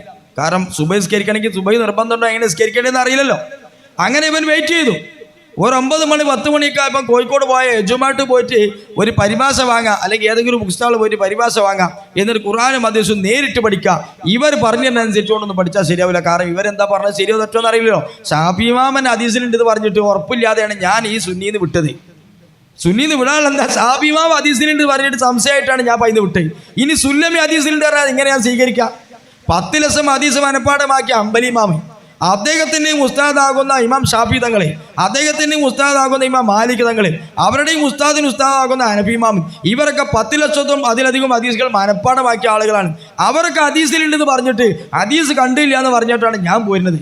ഇനി സുല്ലമി ഹദീസിലുണ്ടെന്ന് പറഞ്ഞാൽ ഒരിക്കലും എനിക്ക് ഹദീസ് സ്വീകരിക്കാൻ പറ്റില്ല. കാരണം ഒരു 100 ഹദീസും കൂടി ഈ സുല്ലമിക്ക് മനപ്പാടം ഉണ്ടാവില്ല. 10 ലക്ഷം ഹദീസ് മനപ്പാടാക്കി ഇമാമിനെ ഒഴിവാക്കിയിട്ട് 100 ഹദീസും കൂടി അറിയാത്ത സുല്ലമിനെ എങ്ങനെ പിൻപറ്റുക? അപ്പൊ അതുകൊണ്ട് ഞാൻ തീരുമാനിച്ചു എനിക്ക് സ്വന്തമായിട്ട് ഹദീസുള്ളവൻ പരിശോധിക്കണം എന്നാണ് തീരുമാനിച്ചു. അപ്പൊ അന്ന് സുബഹി നിസ്കരിച്ചില്ല. അങ്ങനെ 10 മണിയായപ്പോൾ യജുമായിട്ട് ചെന്ന് ചോദിച്ചു, എനിക്കൊരു ഖുർആന്റെയും ഒരു ഹദീസിനൊക്കെ പരിഭാഷ വേണമെന്നാണ്. അപ്പോൾ അവിടുന്ന് ഒരു ചോദിക്കും, ഏത് പരിഭാഷയാണ് വേണ്ടത്? സുന്നിൻ്റെതാണോ, മുജാഹിദ് വിഷ്ടം ഗ്രൂപ്പിൻ്റെതാണോ, അതല്ല മുജാഹിദ് മടവൂർ വിഭാഗത്തിൻ്റെതാണോ, അതല്ല KNM-ൻ്റെതാണോ, ജമാഅത്തെ ഇസ്ലാമിൻ്റെതാണോ, ആരുടെ പരിഭാഷയാണ് വേണ്ടത്? അപ്പോൾ പിന്നാകെ ബേജാറായി. എല്ലാവരും പരിഭാഷ ഉണ്ടെങ്കിൽ പിന്നെ ഏത് പരിഭാഷ ശരിയെന്ന് എങ്ങനെ തീരുമാനിക്കാം? എല്ലാവരും കൂടി പരിഭാഷ വാങ്ങിയാൽ ഇത് ഏതാണ് ശരിയെന്ന് തീരുമാനിക്കാൻ പറ്റൂലല്ലോ. സുന്നിൻ്റെ വാങ്ങിയത് അതാണോ ശരി, മുജാഹിദിനെ വാങ്ങിയത് അതാണോ ശരി, ജമാഅത്തേത് വാങ്ങിയത് അതാണോ ശരി, മുജാഹിദിനെ കുറേ ഗ്രൂപ്പുണ്ട്, ഇവർ ആർതാണ് ശരി? ഇപ്പോൾ ഖുർആൻ പരിഭാഷ വാങ്ങിയാൽ നടക്കൂല തീരുമാനമായി. ഹദീസ് പരിഭാഷ വാങ്ങിയാൽ ഇനിയിപ്പോൾ എങ്ങനെ ഖുർആനും ഹദീസിലൊക്കെ എങ്ങനെ നിസ്കരിക്കേണ്ടത്, നിസ്കാരം ഉണ്ടോ നോമ്പുണ്ടോ എന്ന് പഠിക്കാം. ഇനിയൊരു നിർവാഹമില്ല. ഖുർആനും ഹദീസൊക്കെ അറബിയിലായതുകൊണ്ട് അറബി പഠിക്കാൻ തീരുമാനിച്ചു. അറബി പഠിക്കാൻ വേണ്ടി തീരുമാനിച്ചാൽ എത്ര ദിവസം വേണ്ടി വരും? ഇതിന് ഖുർആനും ഹദീസും വായിച്ചിട്ട് ഒരു ശരാശരി അർത്ഥം ഇത് മനസ്സിലാക്കി എടുക്കുമെങ്കിൽ ഒരു 4-5 അല്ലെങ്കിൽ ഇരുന്ന് മനക്കെട്ടായി പഠിച്ചാൽ ചിലപ്പോൾ ശരിയാകത്തുനിന്ന് എത്തില്ലെങ്കിലും കണ്ടുമുട്ടൊക്കെ അർത്ഥമാക്കാൻ കഴിയുന്നേക്കാം. അങ്ങനെ ഒരു 5 കൊല്ലമ്പോൾ കുത്തറ് പഠിച്ചു. ഈ 5 കൊല്ലം നിസ്കരിക്കാൻ പറ്റൂല. കാരണം നിസ്കാരം ഉണ്ടോ ഇല്ലാന്ന് അറിയില്ലല്ലോ, എങ്ങനെ നിസ്കരിക്കേണ്ടതെന്ന് അറിയില്ല. പിന്നെ 5 കൊല്ലം പഠിച്ചൊക്കെ അവിടെ കഴിഞ്ഞിട്ടാണ് പിന്നെ ഖുർആനിക്ക് ഇറങ്ങുക. ഖുർആൻ മതി നോക്കി നിസ്കാരം ഉണ്ടോ, നോമ്പുണ്ടോ, സക്കാത്തുണ്ടോ, എന്തൊക്കെയാണ് ഖുർആനുള്ളത്, അല്ലാഹ് ഉണ്ടോ, അതുമാണല്ലോ നോക്കുക ഖുർആൻ എങ്ങനെയുള്ളത്. അപ്പോൾ ഇതൊക്കെ അവിടെ പരിശോധിച്ച് നോക്കുമ്പോൾ ഇതിലൊക്കെ കുറേ വൈരുദ്ധ്യങ്ങൾ കാണുന്നുണ്ട്, കുറേ ഹദീസ് കാണുന്നുണ്ട്. ഈ ഹദീസ് ലൈഫാന്ന് ചില ആൾക്കാർ പറഞ്ഞത്. ലൈഫാന്ന് പറഞ്ഞാൽ എങ്ങനെ സ്വീകരിക്കുക? ഹദീസ് ലൈഫാന്ന് ചില ഇമാമിങ്ങൾ പറഞ്ഞല്ലേ. ഷാഫി ഇമാമിനെ തന്നെ തള്ളിയിട്ട് പോകുന്ന എനിക്ക് ഹദീസ് ലൈഫാന്ന് പറഞ്ഞാൽ ഇമാമിനെ സ്വീകരിക്കാൻ പറ്റുമോ? അപ്പം എനിക്ക് തന്നെ പഠിക്കണം ഈ ആളുകളെ കുറിച്ച്. അതിന് പുറമെ ഖുർആന്റെ അർത്ഥം പഠിക്കണമല്ലോ. ഖുർആന്റെ അർത്ഥം എങ്ങനെ കിട്ടും? ലൈസ കമിസ്ലിഹി ഷൈഉൻ, ഒരായത്ത് ലൈസ ഇല്ല കമിസ്ലിഹി, അള്ളാഹുവിനെ പോലോത്തതിന് പോലെ ഇല്ലാതെ. അപ്പം അതിന് നേരെ അർത്ഥം വെച്ചാൽ കിട്ടുക. അറബി പഠിച്ചിട്ട് അർത്ഥം വെച്ചാൽ ലൈസ കമിസ്ലിഹി, ഇക്കാന്ന് പോലെ, മിസിൽ പറഞ്ഞാലും പോലെ. അപ്പം അള്ളാഹുവിനെ പോലോത്തതിന് പോലെ ഇല്ല. അള്ളാഹിനെ പോലെ, അള്ളാഹ്ക്ക് പോലെ ഉണ്ട്, പക്ഷെ പോലോത്തതിന് പോലെ ഇല്ല. അപ്പം അള്ളാഹുവിന് തുല്യം ഉണ്ട് എന്നല്ലേ ഇപ്പോൾ ഖുർആനിൽ കിട്ടുന്നത്. ഈ കോലത്തിലാണല്ലോ പഠിച്ചോളത്തിൻ്റെ അർത്ഥം കിടക്കുന്നത്. ഇനിയിപ്പോൾ അതിൻ്റെ അർത്ഥം എവിടുന്നാ കിട്ടുക? തഫ്സീർ നോക്കിയാൽ തഫ്സീർ നോക്കിയാൽ എങ്ങനെ അംഗീകരിക്കാൻ പറ്റും? അതൊക്കെ ഓരോരുത്തർ എഴുതി വെച്ചാലേ ഷാഫി ഇമാമിന്റെ ശേഷം എഴുതി വെച്ചതാണ് നമുക്ക്. ഇനി എങ്ങനെ അവൻ ഹദീസ് സ്വീകരിക്കുക? ഹദീസിലേക്ക് ഇറങ്ങിക്കഴിഞ്ഞാൽ അതിനേക്കാണ് പ്രശ്നം. കാരണം ഹദീസ് ഇപ്പോൾ കിട്ടാനുള്ളത് ഏറ്റവും സഹീഹ് എന്ന് പറയാൻ കിട്ടാനുള്ളത് ബുഖാരി ഇമാമിൻ്റെ ആണ്. ഈ ബുഖാരി ഇമാമ് ഷാഫി ഇമാമിന്റെ ശേഷക്കാരനാണ്. ഷാഫി ഇമാമൻ ഹദീസിനെ സ്വീകരിക്കാത്ത ഞാൻ ബുഖാരി ഇമാം ഒരു ഹദീസ് സയ്യാന്ന് പറഞ്ഞാൽ എങ്ങനെ സ്വീകരിക്കാനാ? ബുഖാരി ഇമാമിന് ശേഷക്കാരനാകുന്ന മുസ്ലിം ഇമാമിനെ എങ്ങനെ സ്വീകരിക്കാനാ? ഇങ്ങനെയുള്ള ആളുകളുടെ ഹദീസൊക്കെ സ്വീകരിച്ചിട്ട് എങ്ങനെ എനിക്ക് മുന്നോട്ട് പോകാൻ പറ്റൂ? അവസാനം അവന് മുസ്ലിമായി ജീവിക്കാൻ കഴിയില്ല. അപ്പോൾ വഹാബികളുടെ അടിസ്ഥാനം ഉണ്ടല്ലോ ഉസൂല്. അവരുടെ ഉസൂൽ എന്താണ്? ഖുർആനും ഹദീസും അനുസരിച്ചുകൊണ്ട് ജീവിക്കുക എന്നുള്ളതാണ്. ഖുർആനും ഹദീസും അനുസരിച്ചുകൊണ്ട് ജീവിക്കുക എന്ന് പറയുമ്പോൾ ഖുർആനും ഹദീസും എങ്ങനെ മനസ്സിലാക്കണം എന്നതിന് ഒരു സ്വന്തമായിട്ട് ഓരോരുത്തരും മനസ്സിലാക്കാൻ തുടങ്ങിയാൽ ശേഖരൂരിനെ എതിർക്കാൻ പറ്റൂല. കാരണം ശേഖരൂർ ഖുർആനും ഹദീസും മനസ്സിലായതാണ് അയാൾ പറഞ്ഞുകൊണ്ടിരിക്കുന്നത്. കൊരൂർ തരിക്കത്തുകാർക്ക് അവർക്ക് ഖുർആനും ഹദീസും മനസ്സിലായതാണ് അവർ പറഞ്ഞത്. അവർ പറഞ്ഞതാ അല്ലാഹു അഅ്ബുദു റബ്ബക ഹത്താ യഅതിയക്കൽ യഖീൻ, ഉറപ്പ് വരുന്നവരെ നിങ്ങൾ അല്ലാഹ്ക്ക് ആരാധിക്കണം. ഇവിടെ നമ്മളെ പൂനൂരൊക്കെ ഒരുപാട് ആൾക്കാരുണ്ടല്ലോ, കൊരൂർ തരിക്കറ്റുകാർ പറഞ്ഞത്. കൊരൂർക്കാർ അവർക്ക് പല പേരുകളും പറഞ്ഞ പുത്തൻ വീട്ടുകാർ എന്നൊക്കെ പേര് പറഞ്ഞ ആൾക്കാർ. അവരെ വായിച്ചാണ് വലിയ ആള്. അപ്പോ ഈ കൊരൂർ തരിക്കത്തുകാർ പറയണത് എന്താ? ഉറപ്പ് വരുന്നവരും അല്ലാഹ്ക്ക് ആരാധിക്കുക എന്നാണ്. ഉറപ്പ് വരുന്നവരെ അല്ലാഹ്ക്ക് ആരാധിക്കുക എന്ന് പറഞ്ഞാൽ നമുക്കിപ്പോൾ ഉറപ്പായിട്ടുണ്ട്, അതുകൊണ്ട് നമ്മൾ നിസ്കരിക്കേണ്ടെന്ന് അവർ പറഞ്ഞുകൊണ്ടിരിക്കുന്നു. നോൻപ് വിൽക്കണ്ട, ഒക്കെ ഉറപ്പായിട്ടുണ്ട്, സംശയമില്ലല്ലോ. അവർ പറഞ്ഞത് അർത്ഥം ശരിയെന്നല്ലേ? അർത്ഥം നോക്കിയാൽ അപ്പോൾ ഇതിൻ്റെ യഥാർത്ഥ അർത്ഥം എന്താണെന്ന് മനസ്സിലാക്കണമെങ്കിൽ അതിനെക്കുറിച്ച് അഗാധമായി ജ്ഞാനമുള്ള ആളുകൾക്ക് മാത്രമേ സാധിക്കുകയുള്ളൂ. അത് പഠിച്ച ആളുകളുടെ പേരാണ് മുജ്തഹിദീങ്ങൾ. അവർ അംഗീകരിക്കുകയാണ് നമ്മൾ ചെയ്യുന്നത്. അവർ ഹദീസിലുണ്ട് ഖുർആനുണ്ട് എന്ന് പറഞ്ഞാൽ അതന്നെ ഹദീസിലുണ്ട്. പിന്നെ നമ്മൾ പോയി പരിശോധിച്ച് നോക്കിയിട്ട് കിട്ടിക്കൊള്ളണമെന്നില്ല, കിട്ടാതിരിക്കാം. നമുക്ക് കിട്ടാത്തത് നമ്മുടെ വിവരക്കേട് കൊണ്ടാണ്. കുറച്ച് പഠിച്ചിട്ട് വലിയ കാര്യങ്ങൾ പരിശോധിച്ചാൽ കിട്ടൂല.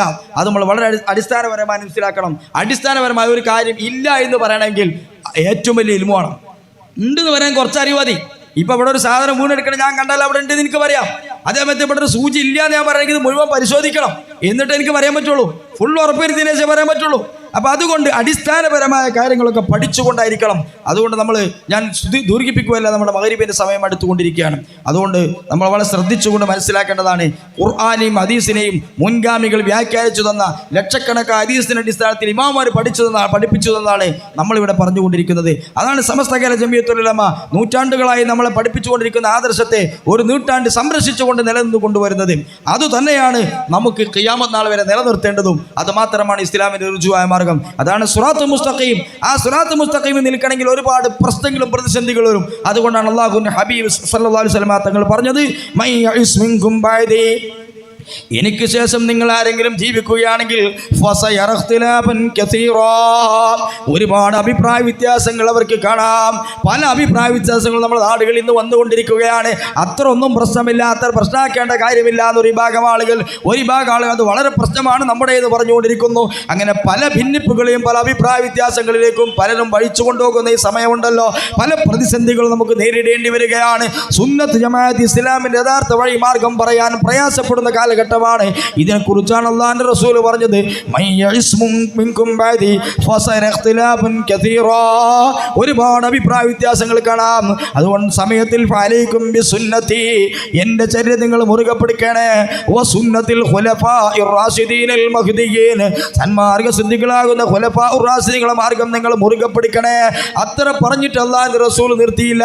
അത്ര പറഞ്ഞാൽ നമുക്ക് അത് തെറ്റിപ്പോകുമോ എന്ന് പേടിക്കപ്പെട്ടതുകൊണ്ട് അല്ലാഹുവിന്റെ റസൂൽ പറഞ്ഞു, തമസ്സഖൂബിഹ, നിങ്ങൾ അതിനെ മുറുകെ പിടിക്കണേ എന്ന് പറഞ്ഞ ശേഷം തമസ്സഖൂബിഹ, രണ്ട് കൈകളെ കൊണ്ട് മുറുക്കി പിടിക്കണേ.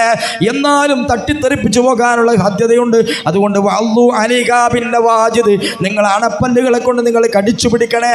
അണപ്പല്ല് കൊണ്ട് പിടിച്ചാൽ മാത്രം പോരാ, കൈ കൊണ്ട് മുറുക്കി പിടിക്കണം. കൈ കൊണ്ട് മുറുക്കി പിടിച്ചാൽ മാത്രം പോരാ, അണപ്പല്ല് കൊണ്ട് കടിച്ചു പിടിക്കുകയും ചെയ്യണം. അങ്ങനെ മുറിച്ച് പിടിച്ച് നിൽക്കുന്ന ആളുകൾക്ക് മാത്രമേ സുന്നിയായിട്ട് ജീവിച്ചു മരിക്കാൻ പറ്റൂ. ആ കാലഘട്ടത്തിലാണ് നമ്മൾ ജീവിച്ചുകൊണ്ടിരിക്കുന്നത്.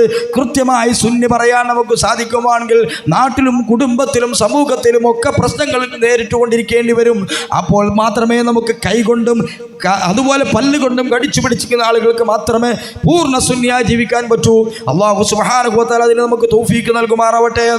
ഈ സന്ദർഭത്തിൽ സമസ്ത കേരള ജമിയത്തുൽ ഉലമക്ക് എന്തൊക്കെ പ്രശ്നങ്ങളും പ്രതിസന്ധികൾ വന്നാലും നമ്മൾ മുറുക്കി പിടിക്കേണ്ടത് നമ്മുടെ ആദർശമാണ്, നമ്മൾ കടിച്ചു പിടിക്കേണ്ടത് നമ്മുടെ ആദർശമാണ്. അല്ലെങ്കിൽ അത് തെറിച്ചു പോകും. ആ തെറിച്ചു പോകുന്ന കാലഘട്ടത്തിലാണ് നമ്മൾ ജീവിച്ചുകൊണ്ടിരിക്കുന്നത് എന്ന ബോധം നമുക്കുണ്ടാവുകയും നമ്മുടെ സമയവും നമ്മുടെ സമ്പത്തും നമ്മുടെ ആയുസ്സും നമ്മുടെ അറിവുകളുമൊക്കെ ഈ ദീനി ദഅവത്തിന് വേണ്ടി നമ്മൾ ഉപയോഗിക്കപ്പെടണം. അഥവാ അഹ്ലുസുന്നത്ത് വൽ ജമാഅത്തിന്റെ പ്രബോധനത്തിന് വേണ്ടി ഉപയോഗിക്കാൻ എല്ലാവരും തയ്യാറാകണമെന്ന് എന്നോടും നിങ്ങളോട് ഉപദേശിച്ചുകൊണ്ട് അല്ലാഹു സുബ്ഹാനഹു വ തആല അവൻ്റെ മുത്തഖീങ്ങളാകുന്ന സ്വാലിഹീങ്ങളാകുന്ന കലിമത്ത് തൗഹീദ് ഉച്ചരിച്ച് നമ്മോട് ഇവിടെ പറഞ്ഞ കറാമത്തിൻ്റെ ഉടമകളാകുന്ന സമസ്തയുടെ ആലിമീങ്ങൾ കാണിച്ചു തന്ന ഈ പാതയിലൂടെ ജീവിച്ചു മരിക്കാൻ അല്ലാഹു നമുക്ക് തൗഫീഖ് നൽകുമാറാവട്ടെ. നമ്മുടെ മുൻഗാമികളുടെ പാതയിൽ അടിയുറച്ചു ജീവിക്കുവാനും അത് പ്രബോധനം ചെയ്യുവാനും അള്ളാഹു നമ്മെ അനുഗ്രഹിക്കുമാറാവട്ടെ. അള്ളാഹു തആല നമ്മെ എല്ലാവരെയും സുന്നത്ത് ജമാഅത്തിൻ്റെ അഖിലുകാർ ഉൾപ്പെടുത്തി അവർക്ക് നൽകുന്ന സർവ്വ ആനുകൂല്യങ്ങളും നൽകി സുന്നത്ത് ജമാഅത്തിൻ്റെ ഇമാമുമാരുടെ ഹഖ് ജാഗ് ബർക്കത്ത് കൊണ്ട് അള്ളാഹു തആല നമ്മുടെ ഈ ലോകത്തിലും വിജയിപ്പിക്കുമാറാവട്ടെ. ഇത് ദുആ ചെയ്തുകൊണ്ട് അൽഹംദുലില്ലാഹ് എനിക്കും എൻ്റെ കുടുംബത്തിലും ഒക്കെ നിങ്ങൾ ദുആ ചെയ്യണമെന്ന് പ്രത്യേകമായി വസിയത്ത് ചെയ്യുന്നു. അസ്സലാമു അലൈക്കും.